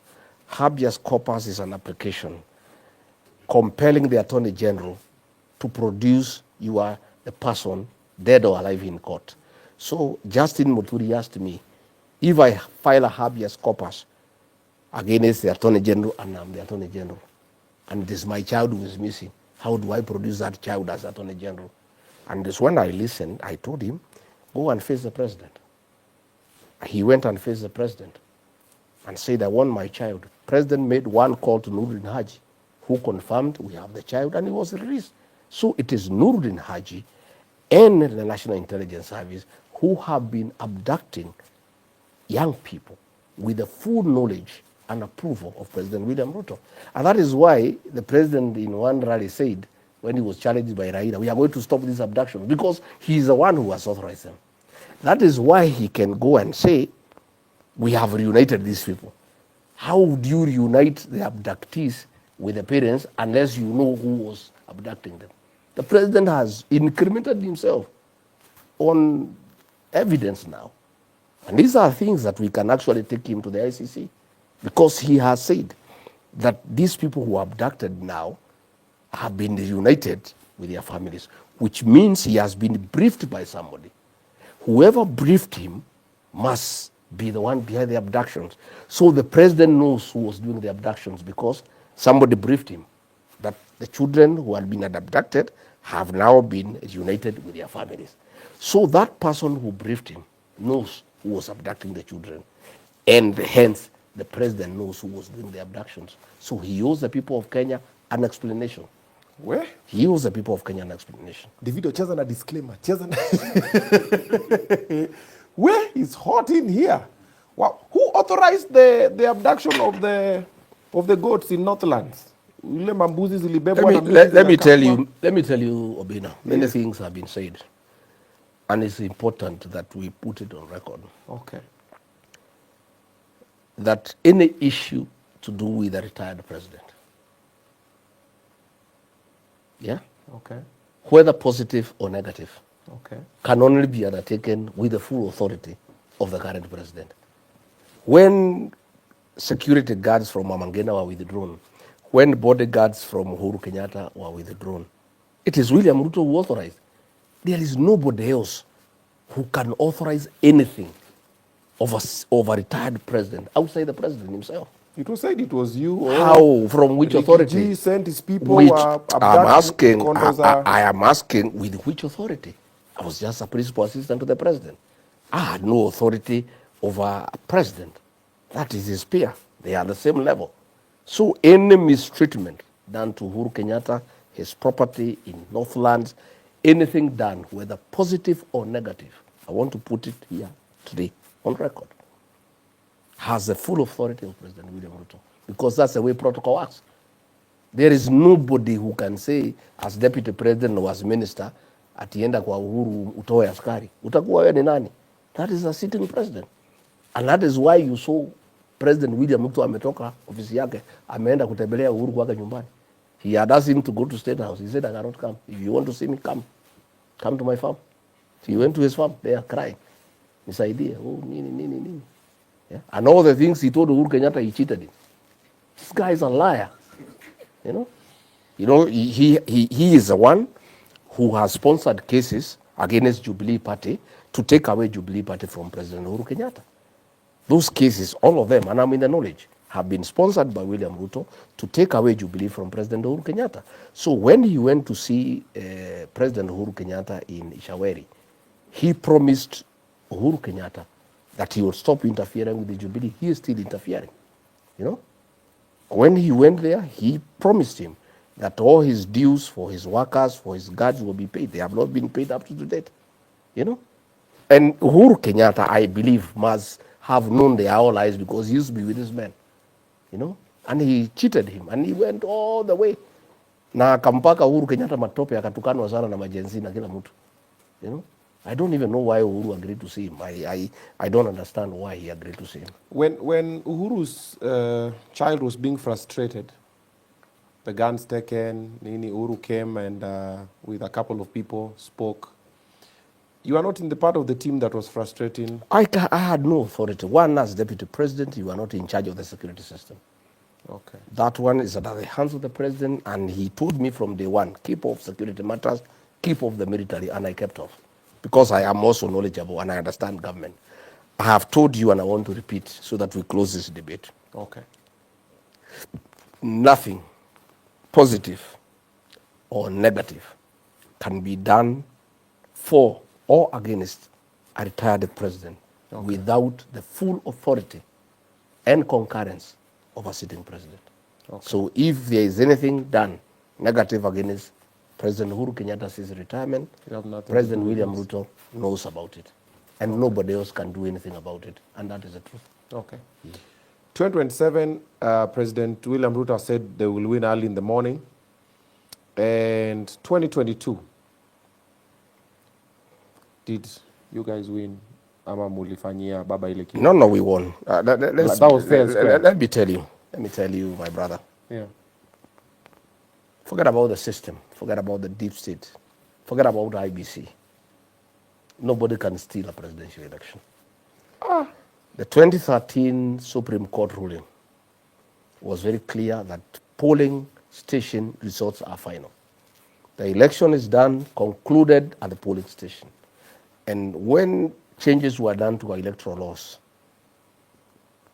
that necessitated that polling and counting is done at the polling station. That is when we did away with the rigging. We won the election fair and square. There was no rigging whatsoever. There was no rigging, and there cannot be. I've heard President William Ruto say that he'll win in 2027. Yes. Listening to the ground, the only way he can win is if he is able to change the constitution through a referendum and remove the voting power from the people of Kenya to advise us. And since he has so many advisors, he would win in the morning. That's the only way he can win. Okay. And he knows. He knows. IBC has been reconstituted. Josphat Nanok, the Deputy Chief of Staff, is reportedly close to the IBC chair. Is this going to compromise the 2027 election? He is not close to the IBC chair. Yeah. He was his employee. He was an attorney at the county of Turkana, where Nanok was governor. So ni mtu yake. Na ndio amemletea William Ruto akuwe chairman. So basically, IBC will be run from State House. But nothing much will change. I want to tell you. It doesn't matter. Even if William Ruto appointed Farouk Kibet as chairman of IBC. Yeah? Or Oscar Sudi as chairman of IBC. He'll still lose. The vote against William Ruto, the margin will be so huge, I can tell you. Nobody can do anything about it. The only folly is if the commissioners refuse to organize an election. They fail to fill the ballot boxes the ballot papers and to ensure there is order. But as long as they make sure the polling stations are open on time, there are ballot papers, and the counting is done at the polling station, the rest is a mathematical exercise of adding, tallying. So you believe the IBC is going to conduct a fair election? I'm not process? sure what they'll do, but I'm saying the mood in the country. Yeah. If you're gauging If it that way. IBC tries to mess with the election, Okay. there will be no country here. 207 will look like a Christmas party. I can tell you. And I want to implore those commissioners to be Kenyans, to be patriotic, and not to attempt to force William Ruto on the people of Kenya. It will not work. The people of Kenya will not accept it. People want change, and they are ready for change. Indeed, they are impatient. The 2 years is too far away. You know? Okay. Let me tell you, this Gen Z group is lethal. This group is not tribal, cannot be compromised, cannot be bribed with 200 shillings. And I have now confirmed, when I've been walking around, that they have actually taken IDs and they are going to register as voters. Okay. And I can tell you, hey, the Gen Z wave is coming. It's coming, and it will be huge. You and I know the president is very sharp. You don't get to become president if you're not that sharp. Do you believe he has not seen this coming in 2027 and he does not have plans? You guys won the election with the government being against you, the system and the deep state, but now he's the government, he has the resources. Sharp, did you say? Yeah. With a failed health system, failed education system, abductions, extrajudicial killings, an unperforming economy, and you say he's sharp? Maybe we need to consult Webster Dictionary on what is sharpness. Let me tell you, my brother, the will of the people is supreme. Okay. William Ruto did not win the election because he's sharp. He won because at that time Kenyans believed his lies. And all the things he told people of Kenya, they believed him. They don't believe him anymore. In fact, there's nothing he can tell the people of Kenya to believe. He can't do a turnaround right There's now. There's and change nothing. anything. Everybody has accepted he's a liar. So he cheated the church. He had an MOU with the church. He promised them this and that. He has backtracked on it. He cheated Mama Mbogas. He cheated the Boda Boda. Even now they are going with MPs giving Boda Boda people money, Mama Mboga. They are just eating the money. They will come out to vote him out. The other day, my local member of parliament brought some women here. The state lodge is here. It's about a kilometer from here. Sagana State Lodge here. And they are women I have known all my life. They are my supporters. And I've been with them for many years. And he organized to take them to State Lodge. And they called me, oh, we have been told by the MP to go to State Lodge. And do we go? I said, yeah, you go. There's a lot of money that was brought there with gunias. So please go and take. And if you were given more, I'm jobless. When I come home, you can give me something. So the women went there. They were 1,000. They were given each 8,000 shillings. And another 2 million for their cheerleader who had died to support in funeral. And they left. So the local MP was very happy. So during the funeral, he ferried those women to the funeral so that they can come and cheer him. So those women were there. He looked at them and he saw the other ones he took to the president to collect money. So he started yapping. He did not go beyond the second sentence. He told him off, shut up, go away. The same women who were given 8,000 by William Ruto. A decision has been made in this area, this Mount Kenya region, based on a proverb that is very popular here, that huwezi kukubalia ndovu izikwe na pembe. Lazima uzitoe uizike bila pembe kwa sababu ni ujinga kuzika pembe na iko na dhamana. You understand? People have decided to take William Ruto's money before he goes home. And it doesn't matter how much money he brings here. He can bring money in cartons, he can bring in sacks, he can bring in billions. He can't buy you back? Not me. Forget about me. You. If he comes back and I'm tells just you, I'm telling sorry. you. No, forget about me.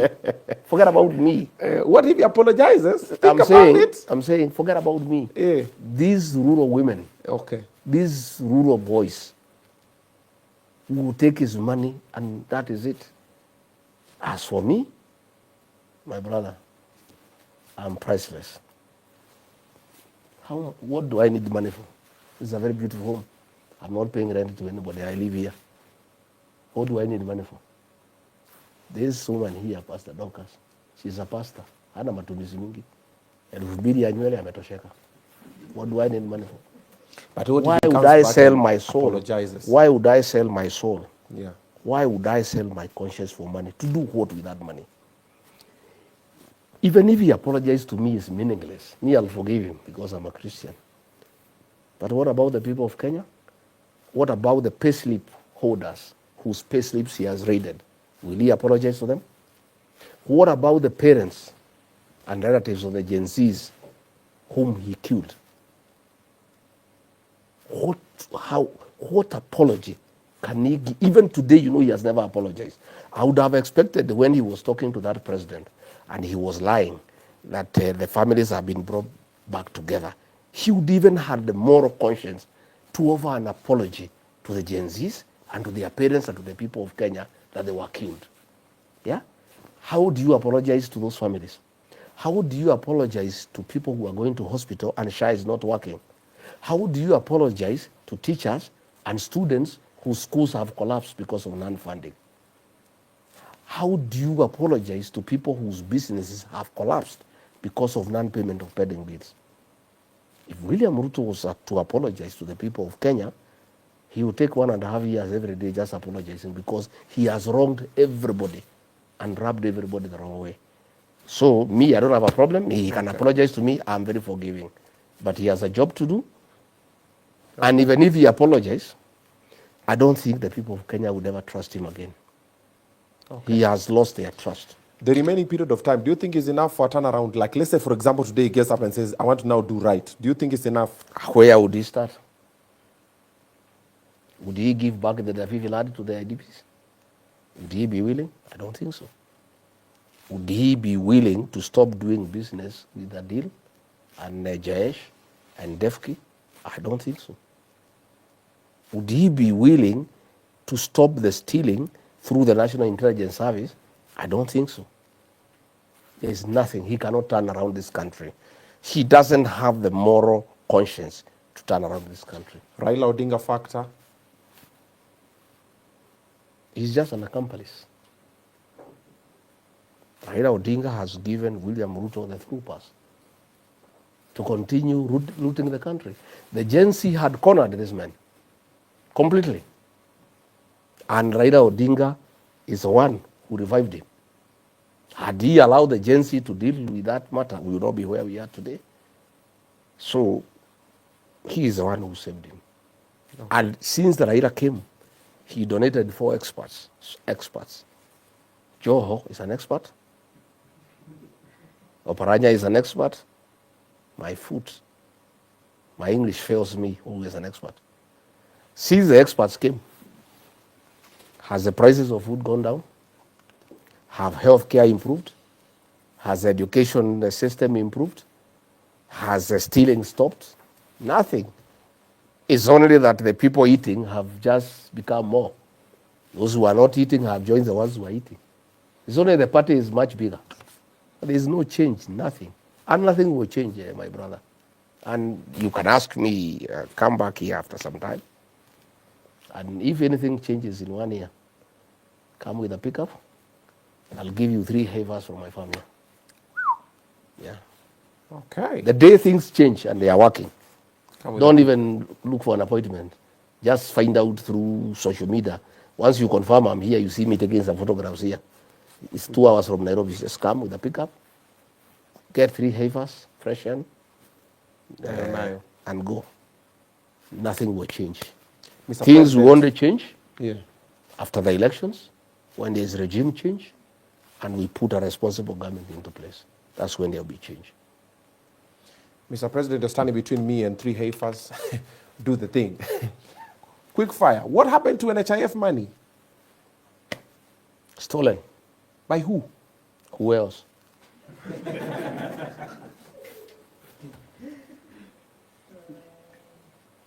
Do you believe the healthcare transition is beneficial to Kenyans? You know now tuko na SHA. Is it working? Have you heard anywhere it's working? Inakwanga na mambo yake. It's not working.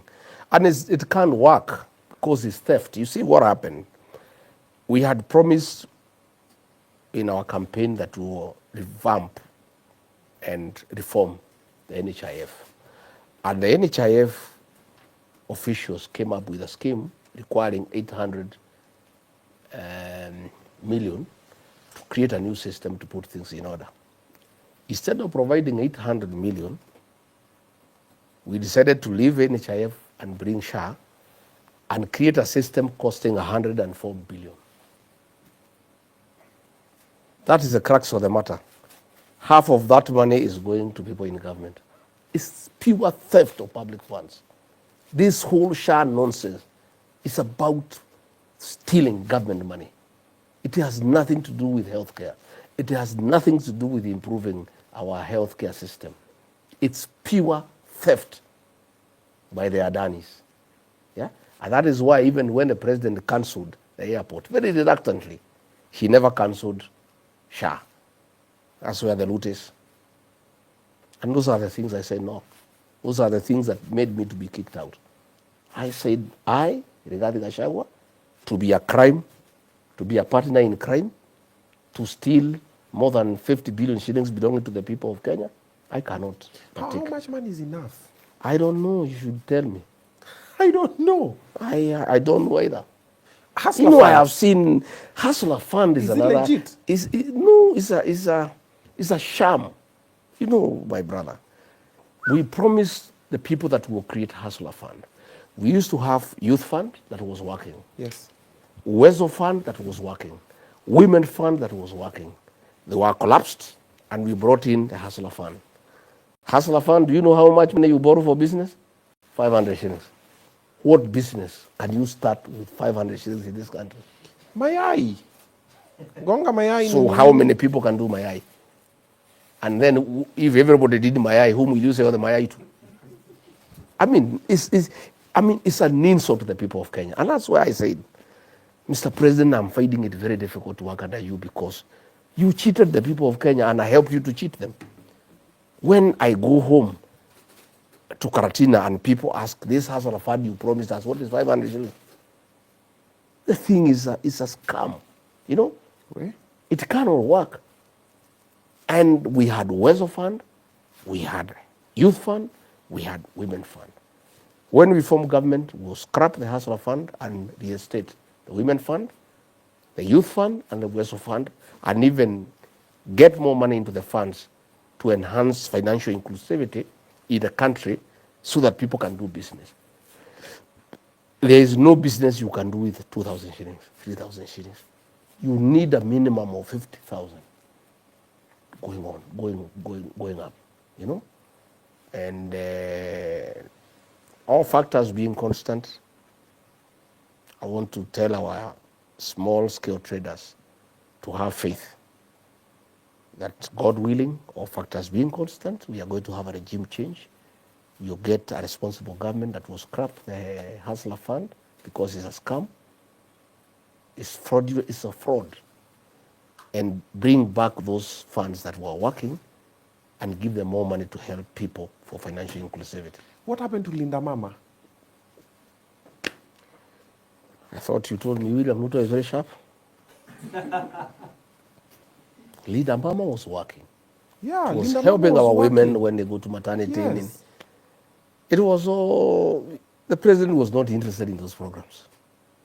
He just wanted to be president, to become rich.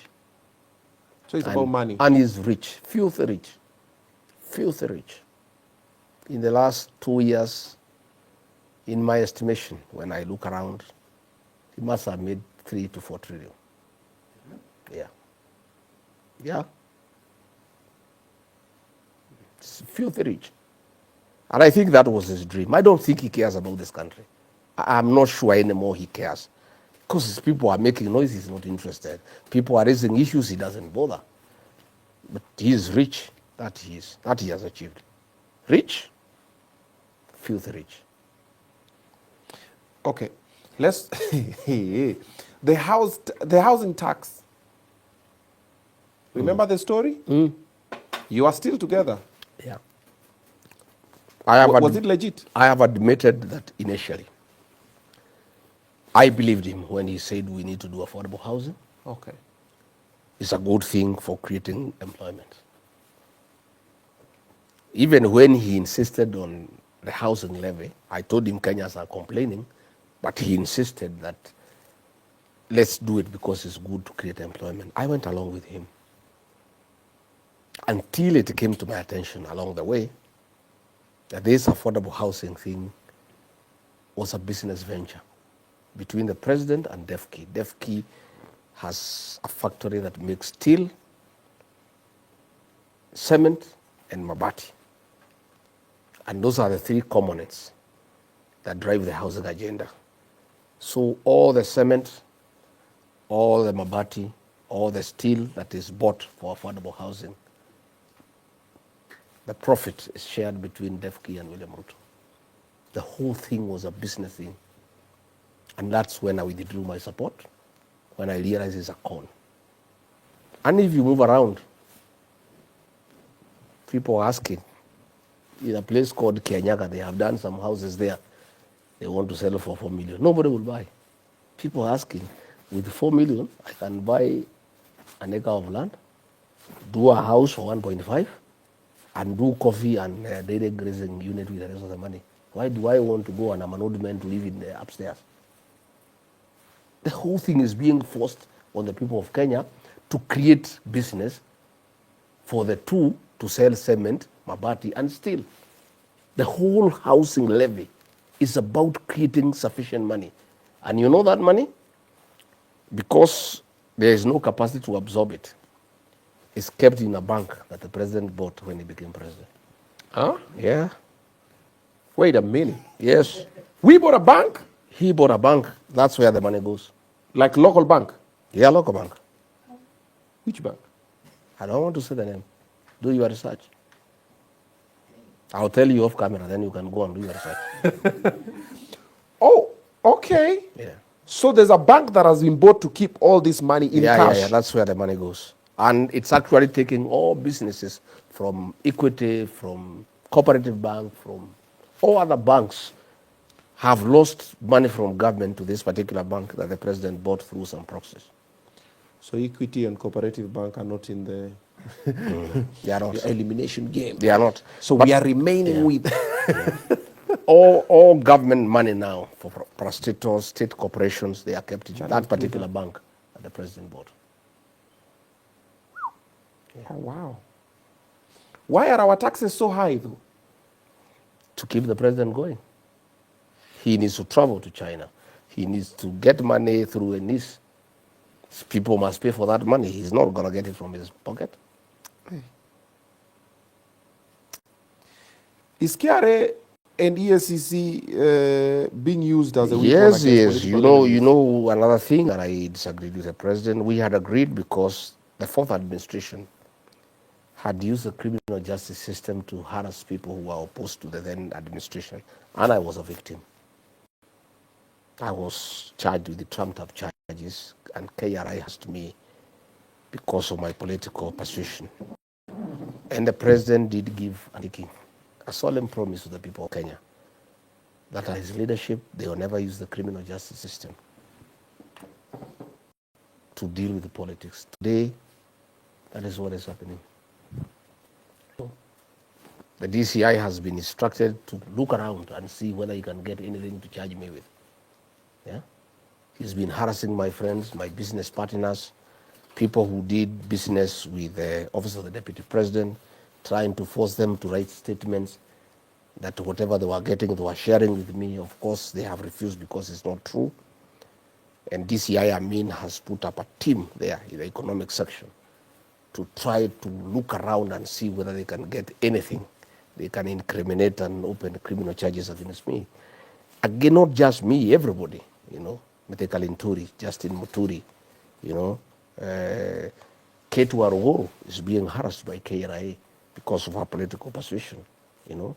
Many people are quiet, and they are telling me, please, we'll come and join you the last 6 months, because if we do, KRA will come for us. Many people are telling me governors are being harassed by EACC so that they support William Ruto. You know, my governor here, Mutahi Kahiga, is always being threatened. Joshua Irongo, they are being threatened by EACC. In fact, the president is really using EACC, DCI, and KRA to harass those who don't agree with him. But it's okay. Us, we are ready. If they have anything that they think they can bring, it's okay, they can go ahead. These jails are made for men and women. And it's no big deal, because we have seen it before, and here we are. But it's very unfortunate, because it's a promise William Ruto gave to the people of Kenya that he will never use the criminal justice system to pursue politics and to punish those opposed to him. And he has perfected that one. That is what he is doing. The FRC, the Financial Reporting Center, they report to him directly. He is monitoring money for everybody in Kenya. He wants to know who has money and who doesn't have. And he wants to know those who are having more money than him, where they are getting it from. You know? And he has really taken control of the whole Financial Reporting Center. And that's the way it is. Wow. Let's talk about the crisis over the education funds. We've seen the funding model. It's not working. Senator Wathangwa spoke about the government giving money to us to pay the government instead of putting it in a system, and then you just put education for free. Yeah. Do we even have hope for the education funding system? Mwai Kibaki, the celebrated third president of the Republic of Kenya, when he was campaigning, promised free education. And he did. He was a man of honor, and people are very happy. That has collapsed. So what we have now developed is a system of worshipping leaders. You give governors money, they create a bursary, they give to the people. MCA, they give to the people. MPs, bursary, they give to the people.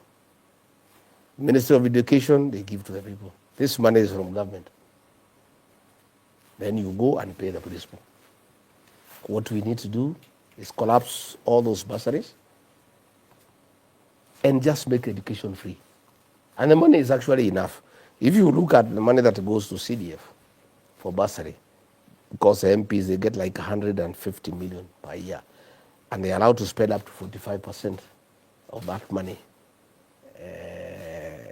for bursaries. All that money that is coming through CDF for bursary, put together with what the governors are getting, with what the Ministry of Education is getting, we can get free primary and secondary education. And that is something we intend to do in our new administration.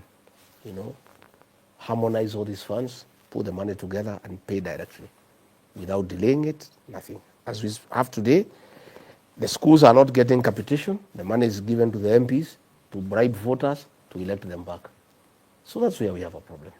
And it's something that I think we need to make a very bold decision on how to amalgamate all these funds, put them together and make education free for the people of Kenya. Okay. All right. Now, I want us to shift kidogo. Now, I want to talk about the new party. And before that, I want us to talk about your rallies that are always getting attacked left, right, and center. But before that, let me talk to my people about two things. One, how about you get to join Gold Child Media Institute to study what you get to do over here, production, editing, graphics, and all the short courses you want to do on the media space. Gold Child Media Institute is the go-to place. Check this out.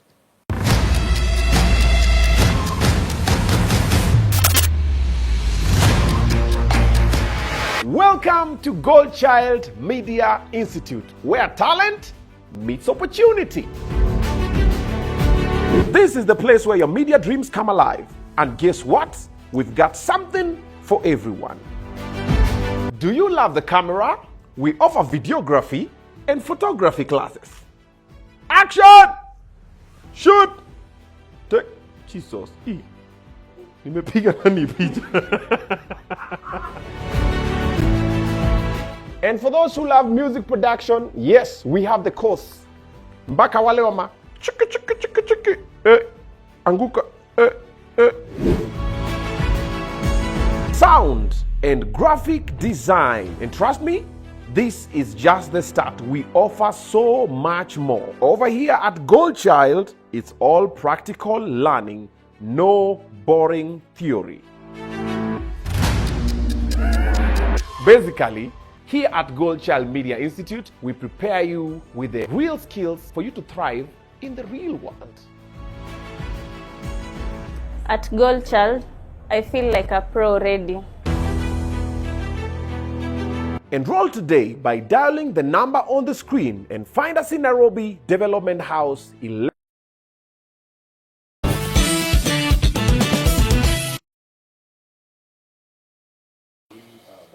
All right, welcome back to Obina Show Live. We're having a conversation with His Excellency Riggy G, and it's hot. The video nimekwambia cheza na disclaimer.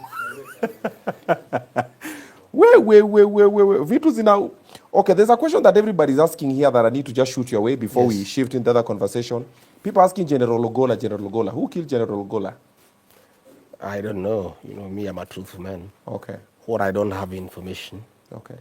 I don't. And much as I have a problem with William Ruto, okay, I am not in the business of saying things against people when I don't have the information. Okay.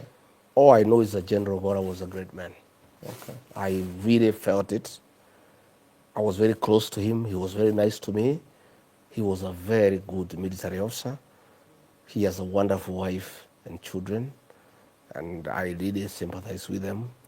And as a country, we lost a great general, a very patriotic and disciplined officer who would have taken this country very far. It is very sad and it's unfortunate that he lost his life at the prime of his career. And I really miss having, his work, and we used to work well. Okay. He was a very jovial man. In fact, among all the people in government, okay, he's the only one who remembered me one day and brought me a birthday card from nowhere. It was your birthday? Yeah, he just came. I was told the general is at the gate. I said, wow. Here? No, in Karen. Okay. I said, wow, how can the general come without even saying, is there a problem? You know, when the chief of defense forces comes to see you and he had not even told you and you have no prior information, you panic. You know, is there a crisis in the country or something? And then he said, Deputy President, I've come to wish you happy birthday. This is your card. Wow. He was a great man. I really miss him, and I am very saddened that we lost him. And I really enjoyed working with the late General Ogola. Okay. He was a great military officer. Okay. The Githurai massacre, what really happened? I have no details. You know, that time I was at a lot of siege. Okay. The president was trying, under the advice of Nurdin Haji, to blame me for the Gen Z revolt. Okay. You know, you remember they're saying that I'm behind it, simply because I had said that those are my children and they should not be vilified. And, you know, I opposed that operation, vehemently in the National Security Council. And I said, you cannot kill children for whatever reason. Okay. And the issues these children are raising are legitimate. And that is why I took the unprecedented action that has not happened again in this country, to issue a counter press conference that was contradictory to what the president was saying. The president had the previous night, on the 25th of June, said that those children were criminals and they were treasoners. Yeah? And I couldn't allow it. And I called a press conference. I said, no, these are not criminals. These are my sons and daughters. And they have a legitimate cause of action. And this is a democratic country. It's a free country. And we shouldn't kill them for speaking out. And you know why the Gen Z were speaking out and why they became relevant is because nature abhors vacuum. The president compromised the opposition and captured parliament. So there is nobody to talk to the people of Kenya. Yeah. And since nature abhors vacuum, the Gen Z found Fill the space. relevance to speak for the people of Kenya. And I really want to commend them. And what they did is unprecedented in this country. And I want to join President Uhuru Kenyatta in telling our young people to rise up to the occasion and add and fight for their country and fight for their parents. Some of us are aging, we are growing old. Yeah. We want these children to take care of us in our age, and this is their country. And more than anybody else, they are the greatest stakeholders in this country because they have much longer to live than all of us. So they have a responsibility to make sure that there is good governance. They have a responsibility to make sure we have a responsible government. So I want to encourage the Gen Zs that this is your time and you have a date with destiny and you must be on the right side of history. And I want to tell the Gen Zs, my sons and daughters, my grandchildren, you are doing a fantastic job on the smartphone of creating awareness, but that is not enough. The real transformation of this country will happen on the ballot. You guys must register and get IDs, register as voters, come out and vote, and help us to follow the vote the way it is going using the smartphone. And I am very saddened and embarrassed that I served a government that killed children. I feel my heart is heavy that I took part in getting this government elected into office, only for that government to turn against innocent children and kill them and butcher them, and then sound very unapologetic, like it doesn't matter. I had another member of parliament saying that people die every day and move on. Can you imagine the kind of callousness in this administration? The MPs who are sycophants of the president have no feelings, they have no heart whatsoever. That a member of parliament on the floor of the parliament, the National Assembly, on the Hansard, can stand up and say that people dying is no big deal. And people die all days everywhere in the world and just move on. You know, Like I really feel it. And for the parents of the Gen Zs who died, their brothers, their sisters, their relatives and friends, I, Rigathi Gachagua, give my profound apologies to you that I took a great part in bringing this government into power that has turned against you. And I ask for your forgiveness, because that should never happen. And I really feel it. And I feel it because I took a very active role in getting this government elected, only for this government to turn against children and kill them. I really feel it, and I feel very sorry about it. There's nothing I can do. I cannot bring them back to life. I cannot replace them. I cannot trace them. But I will do whatever I need to do to make sure that those responsible also get humiliated at the right time. Oh, wow. Yeah. Planning to take revenge? Not for me. Not for mine. the people. For the people, for the Gen Zs. Who will get justice to these Gen Zs? The only way for us to get them justice is to remove the men who ordered for their killing. I think that's the only thing we need to do for the children and for their parents and for their relatives. There's a time you used to say, oh, President, don't kill me, don't kill my children. You're no longer scared to die? How many times can you die? Once. And nobody can die from morning to evening. You just snap like that and you are dead and buried. And life goes on. I am one Kenyan who has sacrificed and offered my life to liberate this country. And I'm willing. That's why I speak the way I speak. I don't care. Yeah, you've been making some pretty I don't care. bold statements. Somebody must speak. Using Githurai. Somebody must be brave enough, courageous enough, be patriotic enough, love his country enough to do what I do, to be a man of courage to speak for the people, because people have been intimidated, people have been coerced, people have been bribed. Nobody speaks for the people of Kenya. If I too became a coward and get intimidated by William Ruto and keep quiet, who will speak for the people of Kenya? Somebody must speak for them. Just like the Gen Zs who went to the streets and paid for their lives. We too are willing, whatever it takes, you know. That's why William Ruto harasses me every day. In November, he sent goons to kill me in Limuru under police escort.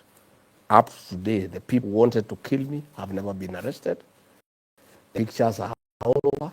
I had the DCI the other day telling me to go and report to police. When they saw the violence, they saw the pictures, they did nothing about it. Today I went to Shamata in Nyandarua. A policeman threw tear gas at me.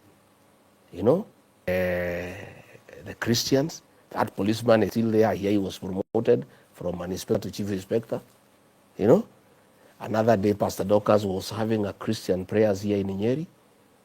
A leader of the criminal gang who now works directly under the president and the deputy president went and with other criminals chased her away from the meeting, harassed Christians. Nothing has been done.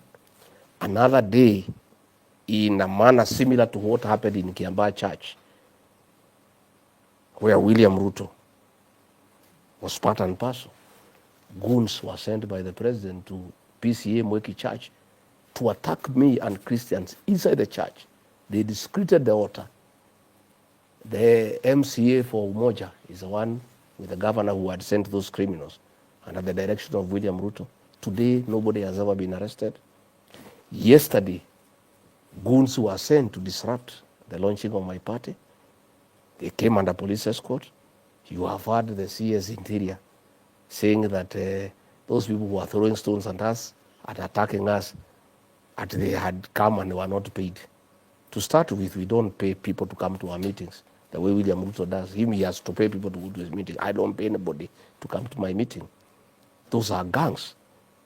And the CS should know, even lying requires some little intelligence. You know, people are very intelligent. So the president has been trying to intimidate me every day. But the story is that these people are your people. Like how do you... Every time you're doing a kamukutano, you get attacked. Like people are saying you're coming with a victim mentality because the underdog always wins. But let me ask you, but why if they are my people, they would be in prison by now for sure. If those people who attack me are my people and they are seen attacking me, they would have been arrested a long time ago. That the reason why you don't want to press charges is because you know... How do I press charges against them? If I report to the police, I wrote to the Inspector General, he did nothing. Where am I supposed to press charges? So criminal matters are dealt with by the police and the Director of Public Prosecutions. They are not civil matters. If it was civil matters, I would sue the president because he's the one who does these things. But the Constitution gives him immunity. You cannot take him to court as long as he's president. So what other legal remedies are there? So you have nothing to do with these people who come in? How would I have anything to do with the people who are attacking my meetings? And if they are my people, why don't they arrest them? By now, they should have been arrested and charged. You know? What I know is that they want to harass the private guards who guard me. Anytime I'm attacked, I have people who guard me. So they want to use this to start harassing the private people who guard me so that I have no people willing to guard me because I have no, despite being the second deputy president of the Republic of Kenya, and a man with a serious following, and a man whose security is important for this country. Yeah? If I was shot today, or if I was struck today, the Kenya would not be the same again. The state has a responsibility to make sure that I'm safe for the political stability of this country. But they have not done so, but doesn't matter, I'm not interested. I have made arrangements that I have private guards who guard me all the time, you know, and I know that is what they have been targeting, so that they can be able to get them from me. But doesn't matter. Let them do whatever they want to do. But they must know that all these things will come to an end one day. Yeah? And it is treating Kenyans like they are not intelligent to say that I'm the one who organizes my own attacks. What would I gain from that? You know? Sympathy. What sympathy? I don't need sympathy from anybody. Why would I want sympathy from anybody? When these people attack your congregations, your meetings, how does that make you feel? I feel terrible because this is a country of the rule of law. This is not a country of the rule of jungle. You know, it is so sad that a president can use goons to settle political scores. And he must accept that I have moved on. I will not support him, and I no longer support him with my supporters. And there's nothing he can do. He cannot force us to support him by force. He just has to go and look for support elsewhere. Yeah? But, you know, they had wanted me to stay in the house. They thought after they removed him from office, I would stay here and be crying here. So they don't want me to go out there where the people are. That is why the attacks were there. Because they thought I'm a coward, that they would attack me once, twice, and then I chicken out, I come back and fear. I am willing to die in those meetings. If that will save this country, if my blood is what will grow the tree of liberation so that this country is free from the dictatorship of William Ruto, so be it. But let me say, for the avoidance of doubt, I'll continue doing my meetings. Let them come and harass us. But my people have said it will not happen anymore. And you see what happened yesterday. You know, people are getting very angry. Yeah. People are getting very angry. We are going to have a very big launch with over 40,000 people. If they set gangs there, they'll fight those people there because they are also human beings. And nobody is a coward. You know, if that's what the president wants Kenyans to fight each other, let it be. But I can say, I want to confirm that I'm not going to stay in the house. I am not going to stop going to meetings for fear of attack by goons. What I know is that I have many supporters who are willing and ready to defend my meetings to a man, and that will happen. And we are not going to chicken out, and we are not going to be sold fear. You know? Okay. My brother, I'm a descendant of the Maumau fighters. I was waiting for that line. Yeah. So, you know, William Ruto must know that sending a few goons here cannot make me run away from meetings or stop going to the public. I'll go to the public. Okay. If he wants to kill me there, let him kill me there. You know, and there's no problem. Whatever he wants to do, he can do. But I also want to say that my people, my supporters have also said, no, it will not happen again. So those goons who are being sent, they must know. And they will find people waiting for them. We have a launch on 4th. Let them come. They'll find people waiting for them. If that's what the president has decided, that this is not a country of the rule of law, that policemen will stand away and let people fight each other. If he has decided that everybody should organize his own security, if the president wants to use goons, there is nobody who has a monopoly of using goons. Yeah. But I can assure you that my supporters, and there are millions, they have made a decision. Like you saw yesterday, nobody would be allowed to attack my meeting or myself. And on 4th, we have a big meeting. If they want to organize 1,000 goons, let them go ahead. Pull up. We're ready. They'll come. People will be ready for them. When that thing was happening yesterday, where were you? I was just there. Haukushtuka? Nani? Nini. Yeah, Nini. My friend, what is that? That's a joke. Sisi ni tuko pale, sisi ni chuma ya zamani. Tiagas ulitoka teke. Sisi ni chuma ya zamani. So, na hakuna mtu atatutoa kwa mkutano. Okay. We will not stop building our party. We will not stop liberating this country. We will not stop speaking out for the people of this country because of a few goons who are being organized by William Ruto. Let him know that we are also men. And we'll wait for them. There's no problem. Okay. Yeah. Did you see what happened in Butere Girls? I saw. Was it right? Of course not. That is repression. Why is William Ruto fighting young girls? I don't know what is this man's obsession with children. The ones in Kiambaa Church, watoto wameua. Gen Z ameua. Butere Girls, watoto ya form 2, form 3, anawahangaisha. Wewe sasa rais, hii watoto, what is it?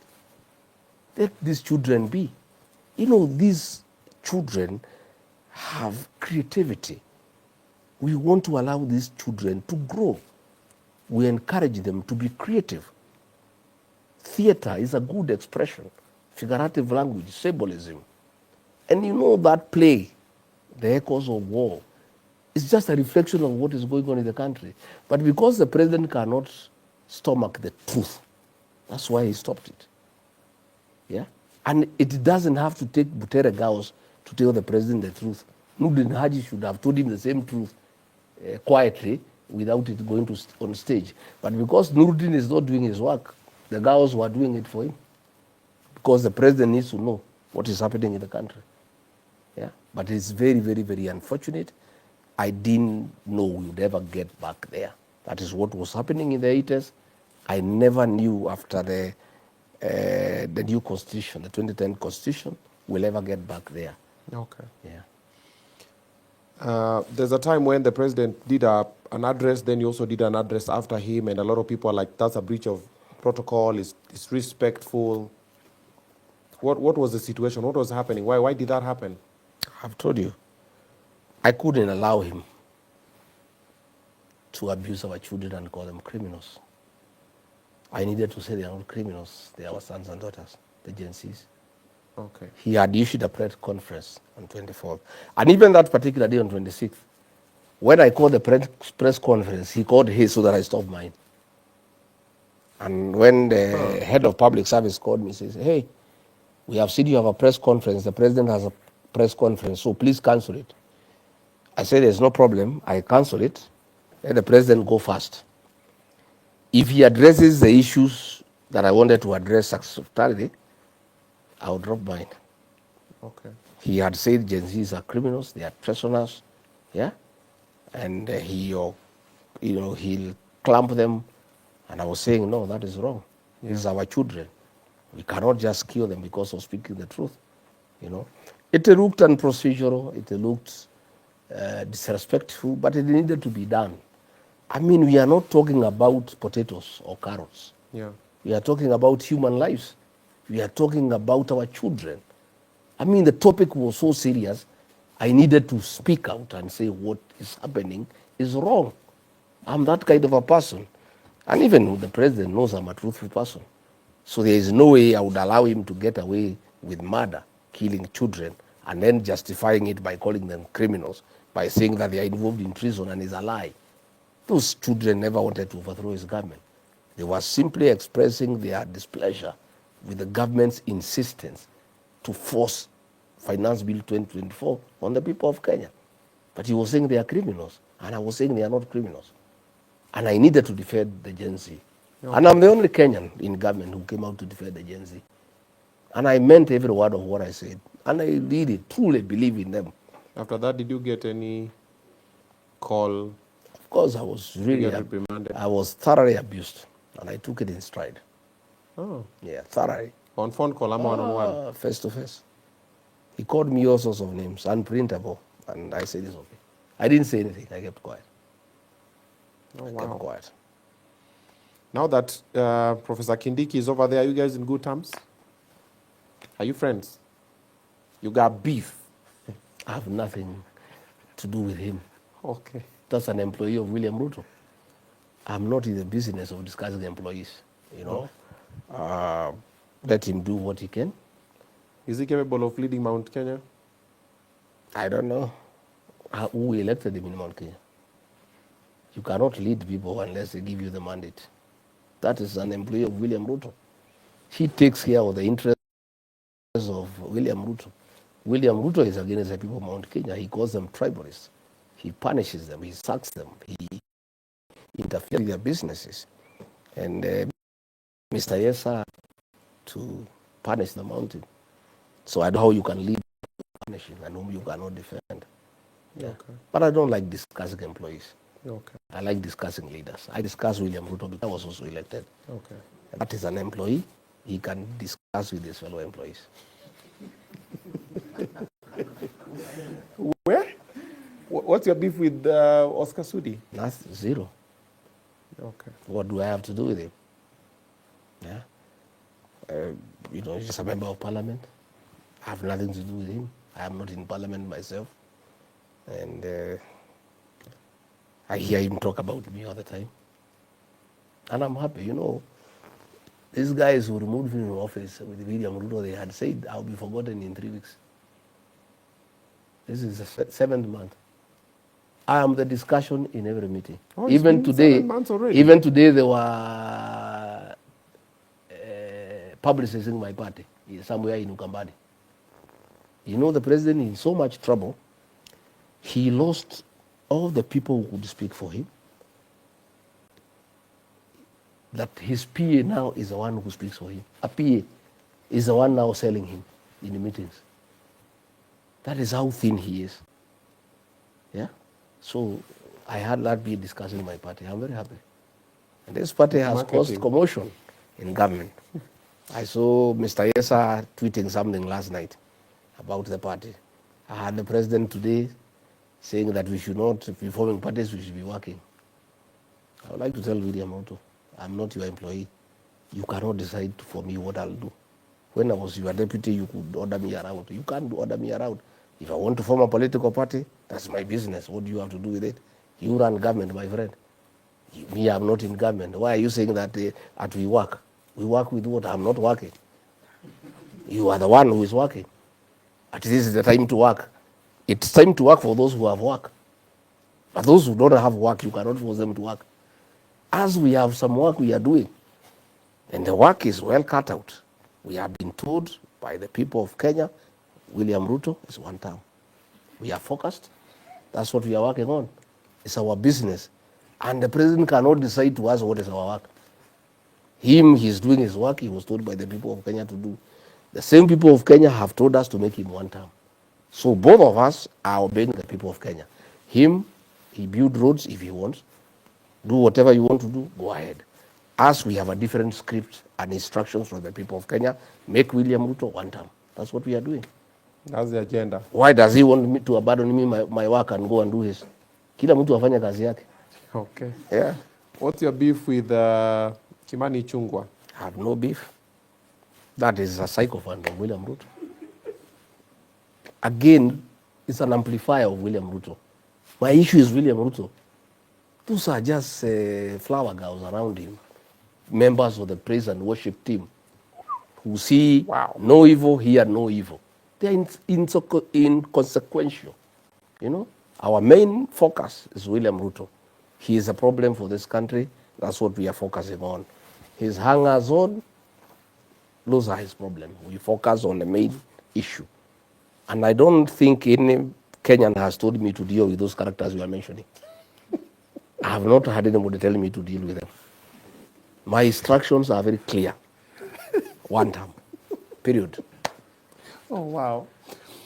Okay. And if the president wants me to change that, he must talk to the people of Kenya to change the instructions to me. Oh, wakwambie. Yeah, wacha hivyo Focus tuendelee. huku kwingine. Nikiambiwa, mimi I align quickly. I don't argue with the people of Kenya. Okay.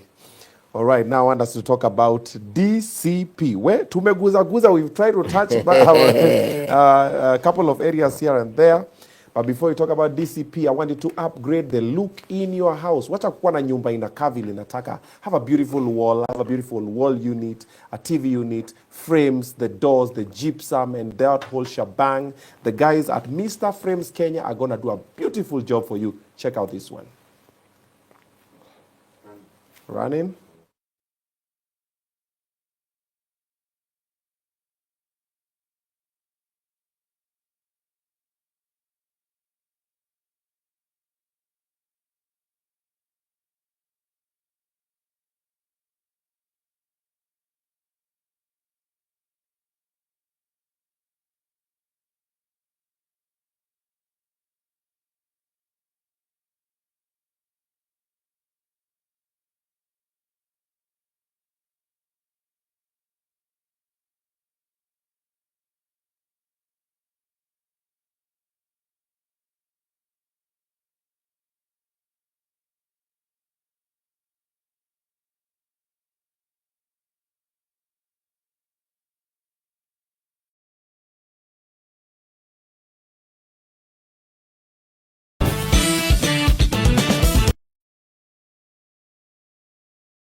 Mr. Frames Kenya, so they can get to hook you up with amazing, amazing wall decor. So, Davido, can you put what is it called? Can you put a poll? A poll, put a new poll, eh? Let's do a simple poll. We see If elections were to be held today, Riggy, WSR. Yeah, pull that one. We put that one? Yeah. Yeah. So put that one, we see how it's going to look like. Then the guys can take a vote over there. The other poll I've seen, we had over 70,000 votes. The one for due support, Riggy, 82% said yes, 18% said no. All right, that's 70,000 votes, and still counting. Now 70,920 votes still going. So put a new poll, we check it out. Yeah? You send it to Wesley. Okay, so we are currently in the Murima area, and most definitely if you're on this side and you want to hang out, you better do so at the Omega Gardens. All right, Omega Gardens, you want amazing food, you want a place to chill, you want a place to hold your meeting, and also you want to just party and have a good time. Omega Gardens, we are going there for karaoke after this. Ooh, I believe I can fly. We're going to be singing. You know my favorite? Lady in Red. That's what I'm going to be singing. You know it? Yeah. Yeah, so I always do Kingston Town. Nikitaka kuwatishia hivi, Lady in Red. Alafu saa kidogo naingia Unbreakable. Alafu namalizia hapo. Yes. Omega Gardens is the place to be. It's located in the Nyeri Nairobi Highway. The number is on the screen. Call them up. Delicacies. All right. So now we are going to the conversation for the new party. Yesterday, a lot happened. It was launched with a bang. Literally. Yeah, they were shot. Yeah, live on location. And actually, that is not even the launch of the party. No, that was just unveiling the name, Unveiling the the symbol, name. the colors. Yes. That was a small event. Now, a major one is coming. DCP is a new kid on the block. Okay. And we are very happy that Kenyans have embraced it. And we have seen the discomfort it has caused William Ruto and company. And he has seen nothing yet. The launch will be something that has not been seen in the history of political parties in this country. Thousands of our supporters and believers will congregate at a venue to be unveiled later in Nairobi. And I'll have all the principals as my visitors and guests to unveil the party and give our vision. Okay. Yeah? Yesterday it was just to say this is a party because people have been wanting to know. And I have kept it secret for a long time. It only leaked 2 days before when I engaged people for branding materials. They are not able to keep quiet. These guys for branding. Waliambia t-shirt imeandikwa hivi. Sema hii. So it's gonna be great. Okay. Our party is modeled along the lines of listening to the people. Okay. That is why our symbol is the listening ear. Okay. Yeah. We are saying Kenyans know what is good for this country. Just listen to them. Kenyans know how they want to be governed. Just listen to them. Kenyans have solutions to all the problems that bedevil this nation. Listen to them. In fact, the solution to all the economic challenges we are having is just listening to the people of Kenya. We have abundance of human resource. We have economic experts whom we've given a chance will sort out this country. We have health experts whom, if listened to, will give us solutions to our health system challenges. Our education challenges, we have education experts, if listened to. The issue of enterprise, the issue of ICT, the issue of the creative economy, listen to the Gen Z. Allow them, give them a chance to tell you what needs to be done. These Gen Zs, the millennials, they have the solutions to the problems of this country. So our new administration, which God willing, I'm hoping I'll lead that administration. My strategy to sort out this country is to listen to the people of Kenya and allow them to tell us how they want to be governed and what needs to be done in each and every sector. And I want to say that an administration that I lead will have experienced people backed by fresh young people with new ideas and energy. The Gen Zs and the millennials. And that is why you find in my party. If you saw me parade them there, it's full of young people. Because I believe in them. And I want also to mentor them by giving them a chance to lead. You know, if you look, I have the deputy chairperson in charge of operations for our party. Okay. Is Mable Sarah Owino, 24 years old. Yeah?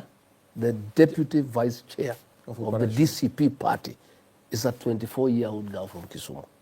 Yeah? The national deputy organizing secretary in charge of strategy is Mariam Fredina Mariki, a 26-year-old girl from Taita Taveta. Yeah? Secretary for International Affairs is Alvina Kavura from Murang'a, 31-year-old girl. Yeah? Wanjiku Thega, the national youth leader, is a 33-year-old girl. Yeah? Breda Bajira from the county of Busia, a 34-year-old girl, is the executive director. I have surrounded myself with youthful people for me to benefit from their youthfulness, from the freshness of the ideas, from their perspective, from their wide knowledge by interacting with their fellow young people. In fact, and indeed, I'm the luckiest leader in this country. With this group of these young people, bustling with energy, knowledge, exposure, ambition, you can't go wrong. I will listen to these people very keenly. I'm already listening to them. Okay. That function you saw there, they are the ones who had arranged it. We let them do it. This launch we are doing, that's going to be something that has not been seen in this country. These young girls and boys, they are going to do it. I've told them, deliver it. They have told me, boss, leave it to us. And I believe in them. Okay. I trust them. Yeah? And the future of this country will be determined by the willingness of leaders to trust our young people and to give them an opportunity to offer what they know and what they believe in. I am a great believer in working with young people. And let me tell you, my brother, you can never go wrong. Okay. To start with, these young people have no tribe. They have no jealousies. They are not petty. They are outgoing. They are energetic. And they want to achieve great heights. And they want to surmount big challenges. I am the luckiest party leader in our country to be surrounded by a team of young, energetic people. And my party and I are going places courtesy of these young people. I want to take this opportunity to ask all the Gen Zs that DCP is your home. If there's one party where the Gen Zs will find comfort, acceptance, it's DCP. Because the party leader, Rigathi Gachagua, Rick G, believes in our young people. And that is why I took the risk as deputy president of rubbing my boots the wrong way by contradicting him when he called our young people criminals. And I told him, hey boss, you can't do that. You can't call our young people criminals. They are not criminals. These are our young, they are our sons and daughters. Please respect them and let them be. Allow them space. This is the future of this country. You are 59 years, you are almost retiring. How do you kill the real strength of your country? The people who have a direct stake in the welfare of this country because they have longer to live. In DCP, I want to take this opportunity in this show, this great show, to ask the Gen Zs and the millennials, this is your home. Please register. Come, we work together. I have led by example by getting 5 of you to be in the national executive so that you know I'm serious. I want to engage you. I want you to come and help me craft a strategy to liberate this country and create good governance. And also I know the Gen Zs like me are also believers in one term. So we need to work together. And the real driver of one term is Rigathi Gachagua. So since the Gen Zs also want one term, they need to come and partner with me. And I will allow them space. I will let them be. So in your government, there'll be just one term. I'm saying one term. Ile mtu. Yeah. This one. But in your government? We'll be together. These are the people who have the energy to run government. Mimi, nataka niketi pale. Sema nyinyi vijana, wewe fanya hii, endelea na hiyo. Are you going to be running for presidency? Yeah. 2027? Yes, I am. I'm a presidential candidate. But you have legal issues. I have no issues. None whatsoever. So legally you are allowed to run for presidency? What the law says is the right to vie for office is absolute. And Even as if you've long been impeached? as long as you have not exhausted all the legal remedies available to you, all the way to the Supreme Court, you must be allowed to vie. You know, you saw the Sirisia MP Waluke. He was jailed for 74 years. Convicted, he was in prison. He was allowed to run. He was elected, and the Court of Appeal vindicated him and quashed the conviction. Had he stopped from running, he would have been denied his right, constitutional right. And you know, people try to use these cases to slow me down and to really intimidate my supporters. Oh, this man cannot run. Where is he leading to? Even if I was not running, I know where I want to take my supporters. And they believe in me and they trust me. And they know I know what I'm doing. Okay. I am a candidate, but we have said among ourselves, 5 or 6 of us, at the right time, we'll sit down and consider our various strengths, our various strategies, and see who among us can carry the flag to face William Ruto. If my colleagues and the formula we shall apply find me suitable, I'll be more than happy to face William Ruto and become president and restore the dignity of the Kenyan people, restore the payslip, and bring back our country and good governance. If the formula does not favor me and it favors any of my colleagues, I'll, with a very clean heart, support that person to a man so that we form the next government and restore our country. Okay. Guys, we can put the poll anytime this year. No. Yeah, anytime this year. We can't put the poll from there? To put the poll on the... Here, put it here, because everybody's asking for the poll. They want to vote now. Yeah, put it. Chukweni kura. Kuvote. Weka hiyo tuone kura vile nasema. You can put it with the phone?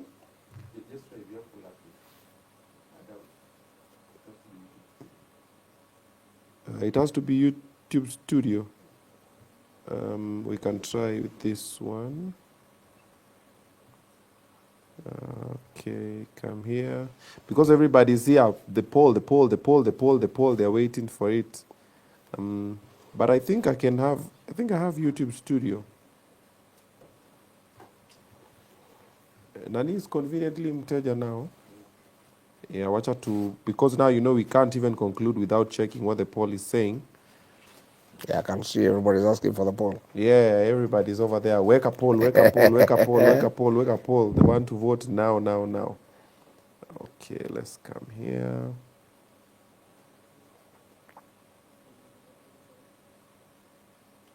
But oh wow, okay.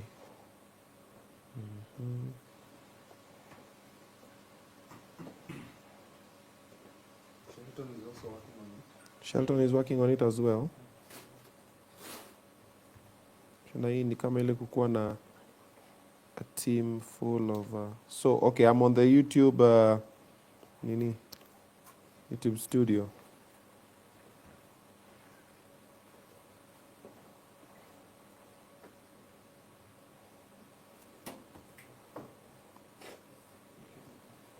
Yeah?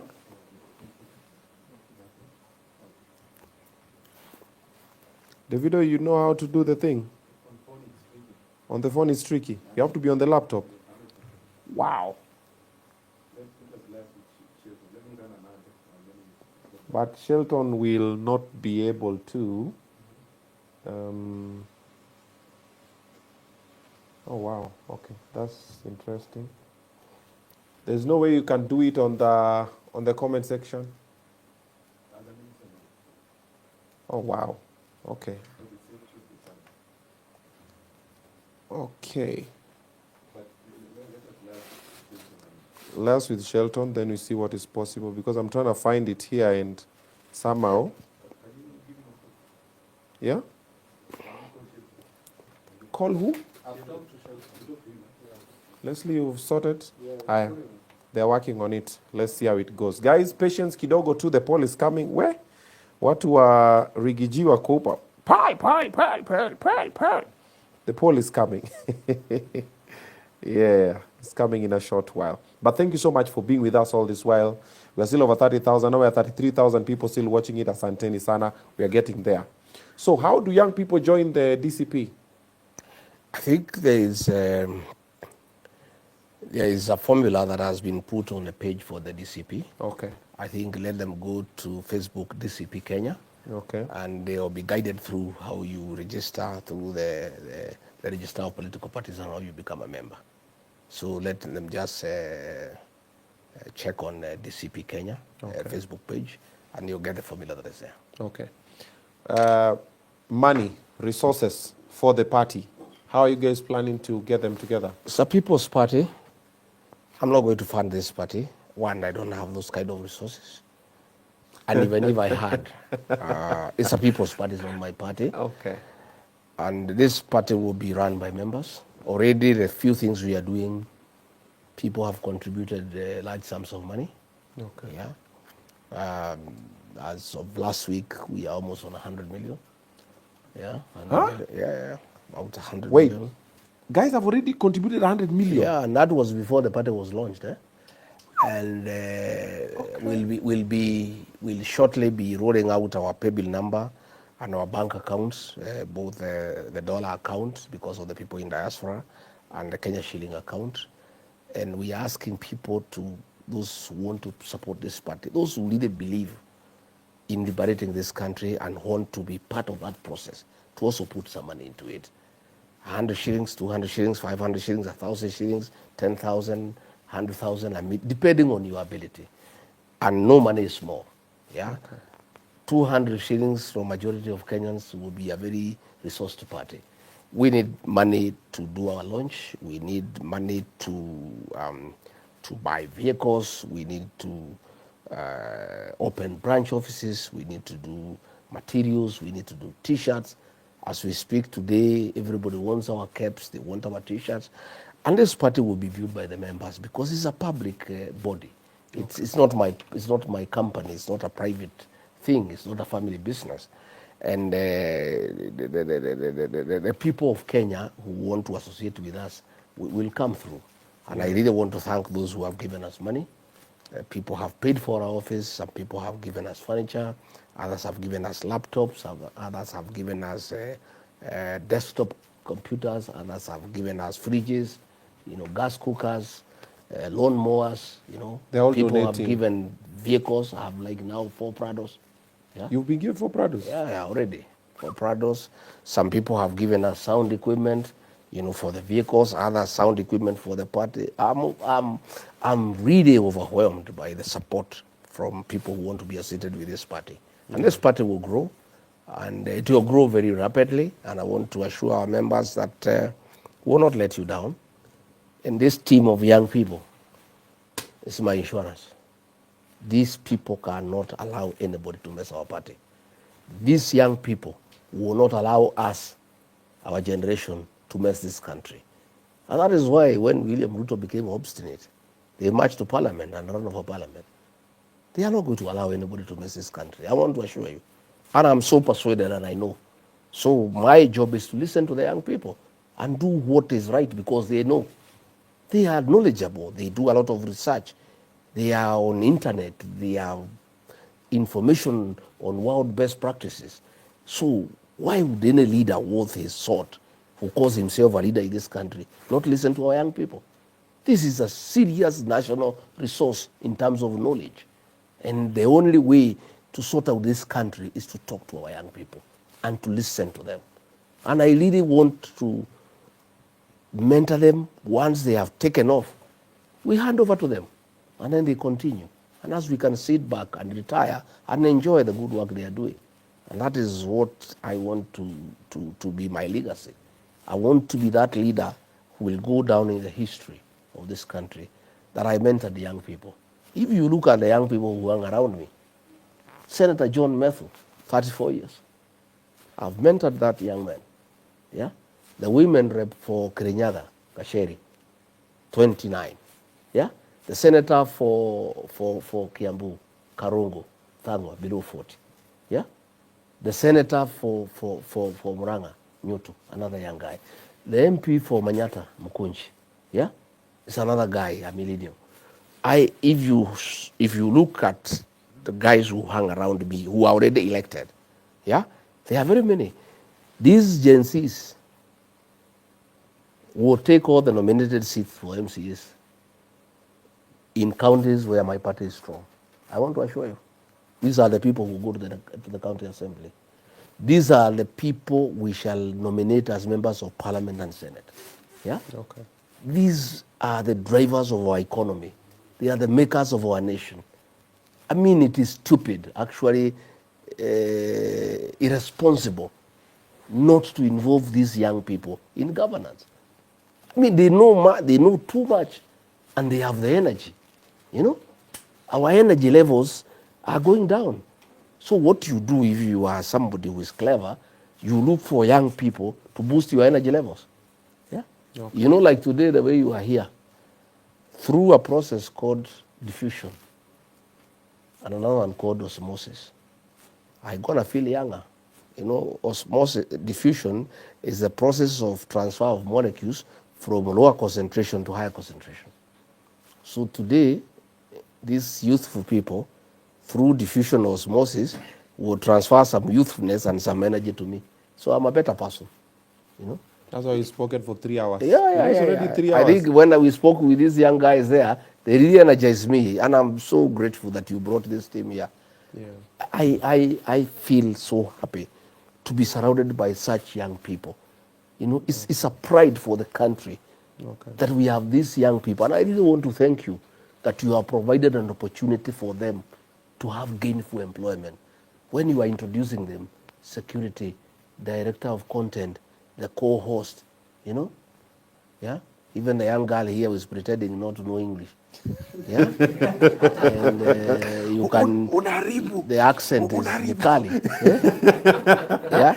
So, you know, how lucky am I as a leader in this country to be to have such young people surrounding me. I'm so proud of my country. I'm so proud of our nation that we have such a great workforce that if properly deployed and given an opportunity to prevail and to present the best and what they know, this country will be very good.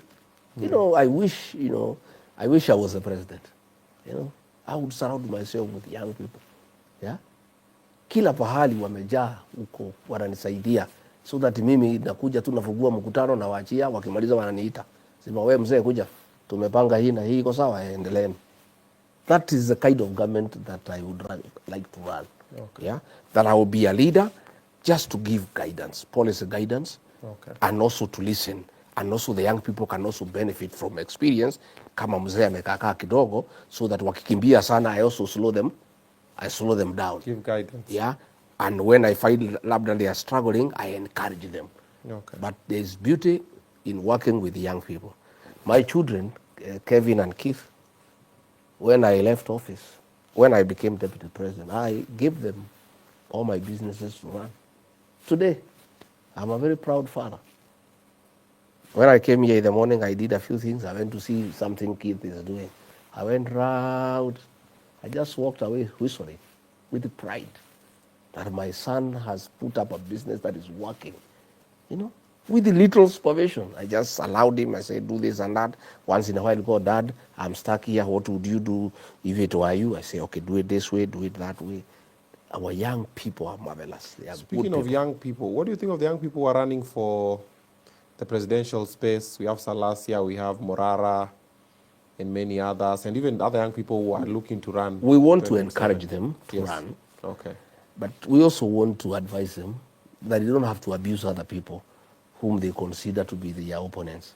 You know, Okay. being old is not a crime. They'll also get old one day, you know, and they don't want to be abused at that time. Okay. Let them present what they have to the people of Kenya, and I don't think they'll attract any attention from many Kenyans when they are abusive and when they lack respect for elders. You know, they will not attract attention, because leadership also, you must give people comfort that you are also respectful, because people want to be respected by leaders. So when you are a young person and you want to be a leader, and then you are abusing elders everywhere, it can't work. Again, I have seen some of them had come and looked like they could pursue a cause for young people and for the country. But I've found now some of them are hanging around with William Ruto.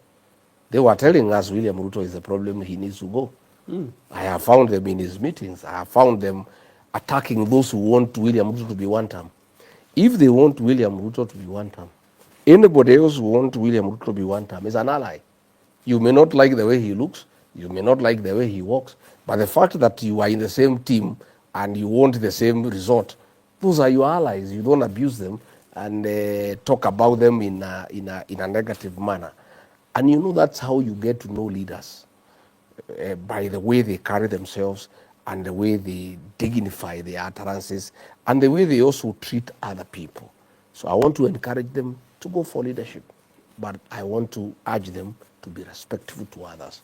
And not everybody must be of the same opinion, and they may not necessarily agree on how to go about it, Yeah. but they must respect the right of others to pursue what they also want to pursue.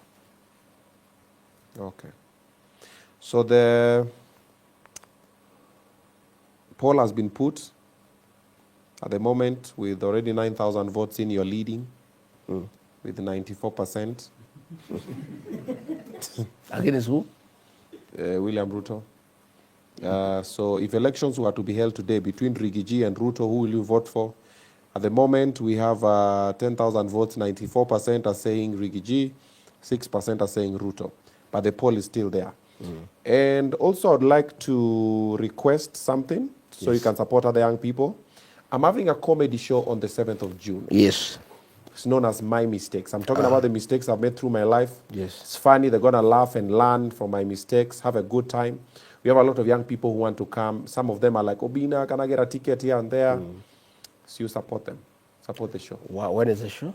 The show is 7th June, one day after my birthday. My birthday is on Where 6th will it June. be? It's at Red Room. That is at Life Plaza on the first floor. The tickets are over there at mtickets.com. How much is one ticket? Right now, last week there are 1,000. Right now it's 1,500. They keep for on going a up. ticket. No. So we had a pre-sale. Yeah. It was 1,000. 1,500. Then now we've moved. Now to I can sponsor quite a number of young people, but how will you determine the ones to help? Because I would want a situation where you have a capacity to help those who really would want to come, but they are not able. You know, how will you determine that? The way you said you are a truthful man, we'll start with a simple way. Believe that the ones who will reach out for the tickets will be truthful people and say they can't. Okay. So we'll do a poster Okay. and say for the ones who have been sponsored by, let's say, DCP Yes. and the party leader, Rigiji. For the ones who are in Nairobi and you want to come for the comedy show and you haven't not gotten the ticket, just comment below. Then my personal assistant, Omosh, will sieve all of them, reach out to them. What is the capacity for the hall where they're coming? The capacity is 1,500, but I wanted just about 800 people to sit down comfortably. Okay. Yes, Rigiji will support 200 of them. 200 of them. Thank you. Thank you. And I really love young people. Okay. And if I can make them happy, those I support, I'll be a very happy person. Okay. And I'll support 200. I'll organize how the money will get you. Then you can allow them to come. Okay. So for you who was asking for the ticket to come through for my comedy special on the 7th of June, we have 200 people who are going to get free tickets courtesy of Rigiji and also DCP party. So mtafika pale mseme asante, yeah? Oh, mom also is adding some. 50 boys. And they must be boys. Oh, wow. Yeah. Yeah.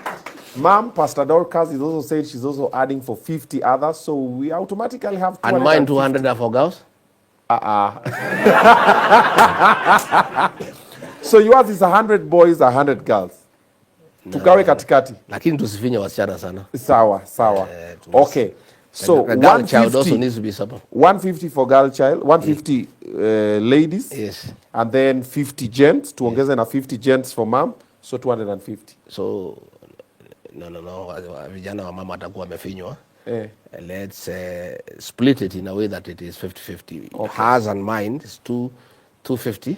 Yeah. Then you do 125, 125. Si tungefanya tu 300, alafu ikuwe 150 boys, 150 girls. Okay, 300 it is.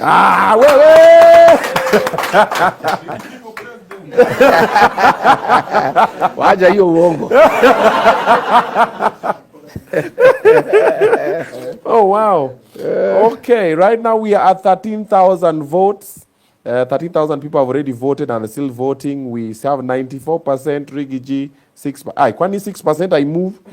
Ebu acha to refresh. Kwani hakuna advisors kwa hii vote. Aki walai, it is still 6%. Yenyu inasema? Inakuwaga namna hiyo. Once a poll has started, whatever it starts, it goes that way to the end. It will never change. Even if it changes, it's 1%. Oh. That's why you normally find in the presidential results, the first 1 hour, whoever is leading all the way to the end. Nayo. So there's no time of like kama hatutaona hakuna tarakaniti itakuja hapa kwa This thing is scientific. Oh, wow. Okay, thank you so much for Thank the you. tickets, Asante. for the 300 Team Obina family. Thank you so much. We really appreciate, and the young people also appreciate. All right, and if you get time, you and mom, you can pass by. Kuja mukae, mucheke, you have a good time. Mutoe, mupunguze pressure kidogo. Sisi hatuna pressure. Unless tumerudi Nairobi, hapo ndio pressure inaanza. But as long as we are here, hakuna pressure. Okay. Hatutatafuta nafasi. Okay. If we are in town, we can pass by. All right. Yeah. Matiang is back. You're gonna be close with him? Yeah, it's a great guy. He was here the other day. Okay. He was here in Wamanyoro. He paid me a visit. We are working together.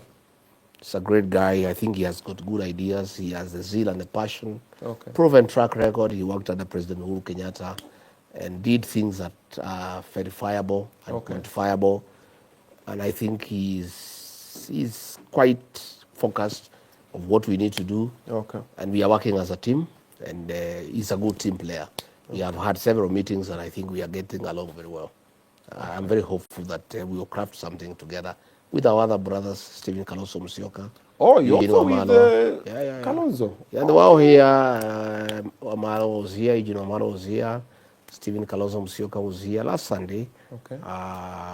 Matiang'i was here, Martha Karua, my sister, was here. Okay. Another many leaders were here, Justin Muturi, Mithika Linturi, Senator Seki from Kajiado. We had many people. And, who are you having from the West area? Western, we have Eugene. We have Cleophas Malala, who is also the deputy party leader of my party. Another young man, very, very focused, millennial, good age, good focus. Okay. And we are good. Nyanza area? We have young people from Nyanza. Okay. Like my deputy chair. Okay. You know, Nyanza has been a difficult region. Okay. Because Baba has been there for long and he's more or less on one institution. So it's now I can see people are trying to exercise independence of mind, which is a good thing for democracy. So I'm sure we'll have many people. If Babu Owino comes with you? Babu Owino is a great mind. So that's another young man I have a lot of time for. Okay. And he's a future. Okay. Babu Owino will go places. And these are the young people I would like to mentor. Okay. Yeah, I really, if I get an opportunity to mentor Babu, I see a great future in that young man. Okay. Dindi Nyoro? Didi Nyoro is another great mind. Okay. And I have mentored Didi Nyoro for the longest. Okay. And once he puts his mind together so that he decides where he is, he has a great future. Okay. Yeah. Oh, wow. Okay. I think that pretty much sums it. So I want us to, I don't know, do you want us to take any question from the people? Ama we leave it I there think for now? we We leave it there it's for been now. long. It's been over 3 hours actually. And you Thank guys, you so much for you staying guys strong. are here. You want to go to Omega? What one takwenda? Ooh, party after. I should have asked if I had known, I would have asked my son to invite you to the Outspan, which he runs. It's a very good discotheque. I was there the other day and shaking a leg. Called discotheque. What is it? Discotheque. What is it called? Network. But in network club too. Bukla. Okay. It's called the Tavern. And I was there trying the music equipment on my DJ experiences. I was playing some soul music, just testing the sound, and it was good. It's good. It's only that I was too sober to appreciate the music. You know, the music you appreciate when you are a little bit. Kidogo go in between spaces. So next time you are in Nyeri, Yeah. make a date with him and go to the tavern and enjoy yourself. Definitely. We'll plan and come and do a big show there. That's what I do for a living. That's my day job. Yes. Yeah, this is the night job. This is night shift.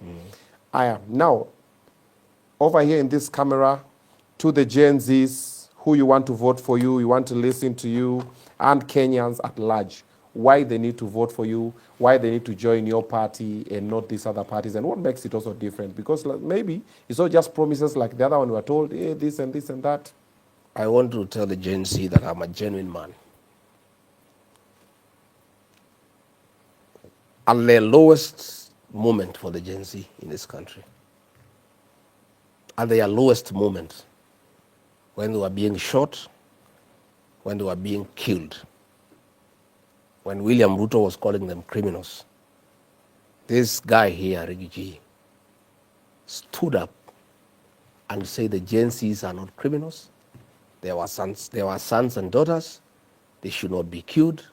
They should be heard and they should be given a chance. That is a clear demonstration and a clear testimony that I believe in the Gen Z, and I love working with them. I would therefore want an opportunity to be that leader who will bring the Gen Z to the decision-making table and allow them to do what they know. I would want to be given an opportunity to lead this country so that I can work with Kenya's best, the Gen Z. These are young people who are innocent, who are tribeless, and who are patriotic and who love their country. They are knowledgeable and energetic. What a privilege that I would have to get an opportunity to work with them. But it's not possible for me to work with the Gen Z unless I'm president, because it is country. That is the person who would allow them to work and let them be. Anybody else below the president cannot make that decision. But I have demonstrated my faith in the Gen Z, and if given an opportunity to be the president of this country, they will be my partners in the governance of this country. We would work together, and I would eventually mentor them and exit the space and allow them to take over. All righty. There you have it from your next president. All righty. So do the needful. All right. For the ticket, no kilometers, ticket me. Yeah, we're gonna post. We're gonna do a post on my social media. That's my Instagram, my TikTok, and Facebook. We'll split it across. So each platform is gonna get like 100 tickets. 50 ladies, 50 gents. 50 ladies, 50 gents, like that. We're gonna let you know probably by tomorrow. All righty. In the meantime, we're coming around the country. Yeah. Then you are the governor, you are the MP, you are the MCA. We're coming around to your area. Tupatie manifesto yako as Obina TV Studios. Tuambie ni aje. Tutakuja tukae chini hivi. Na by the way tupikie hapa, tumekula vizuri pale. Yeah. We went. Let me tell you a side story. There's a politician tulienda kuminterview. Jerry wata kucheka. Mwana mmoja nichome hii story. Chakula tulipewa. The whole team had few maka niko zile tukamaliza tukasmile nini tukatoka tukaenda kutafuta chakula in the middle of the night. The food was bad. That was not because it was terrible. Yeah. And the way watu wapenda kukula hapo. Kwanza Munez, you know Munez is from Embu. Munez hapo Kirinyaga area yake hapo nayo. Also Pato ni wa Murima. And watu wako na appetite. And then tuko na Mluya mmoja. So hapa tumekula vizuri. So we'll be coming to your area. Send us an email, tvobina@gmail.com.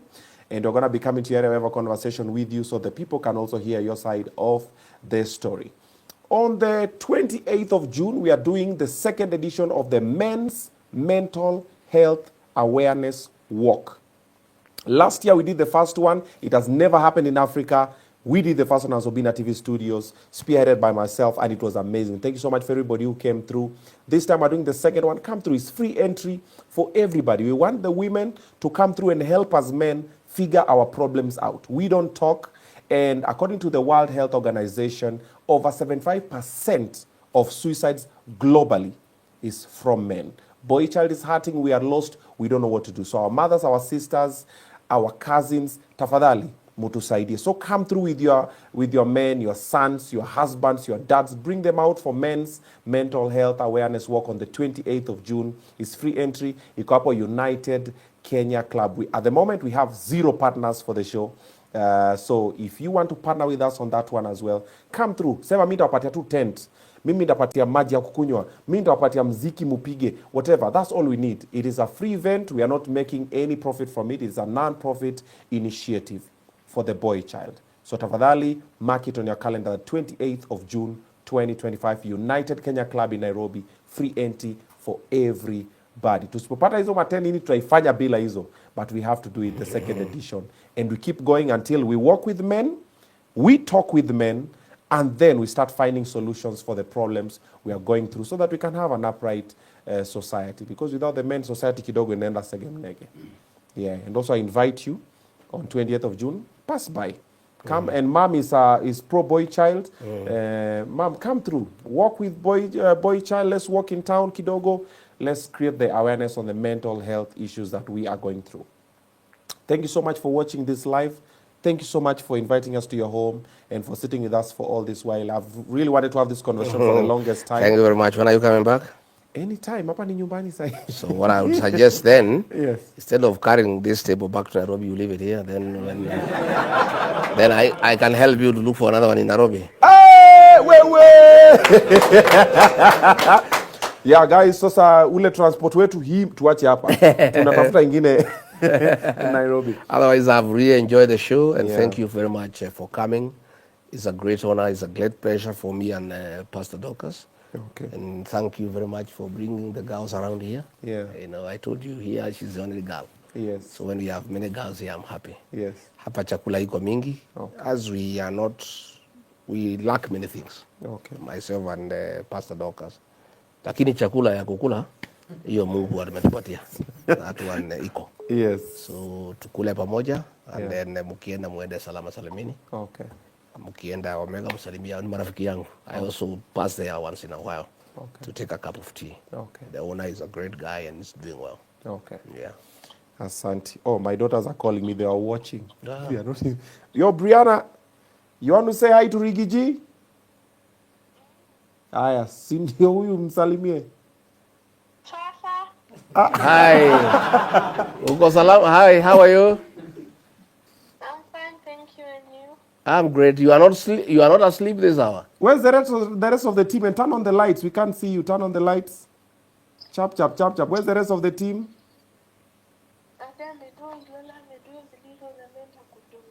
Ah, so Brianna is the only one who's still awake. Hi, how are you doing?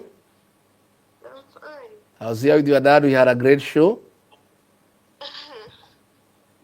We've been watching you guys. How did it go? Nice. He has really harassed me, but it's okay. So, but we'll take good care of him. He'll be back tomorrow. Don't worry. Okay. Thank you. Bye-bye. Mom, I'll call you later. Okay. You should be asleep. You should be asleep. Good night. Okay, I'll call you. 1 minute. Okay. Sorry for that, guys.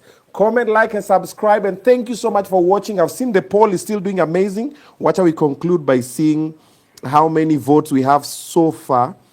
Okay, we have 20,000 votes. If elections were to be held today between Riggy G and Ruto, who will you vote for? Riggy G is at 93%, Ruto is at 7%. Oh. Wow. Asante. Asante. Thank you for watching, guys. We are out. Good night. God bless you. We'll see you guys next time. Thank you. All right. Looking for the perfect getaway along the Nyeri Karatina Highway?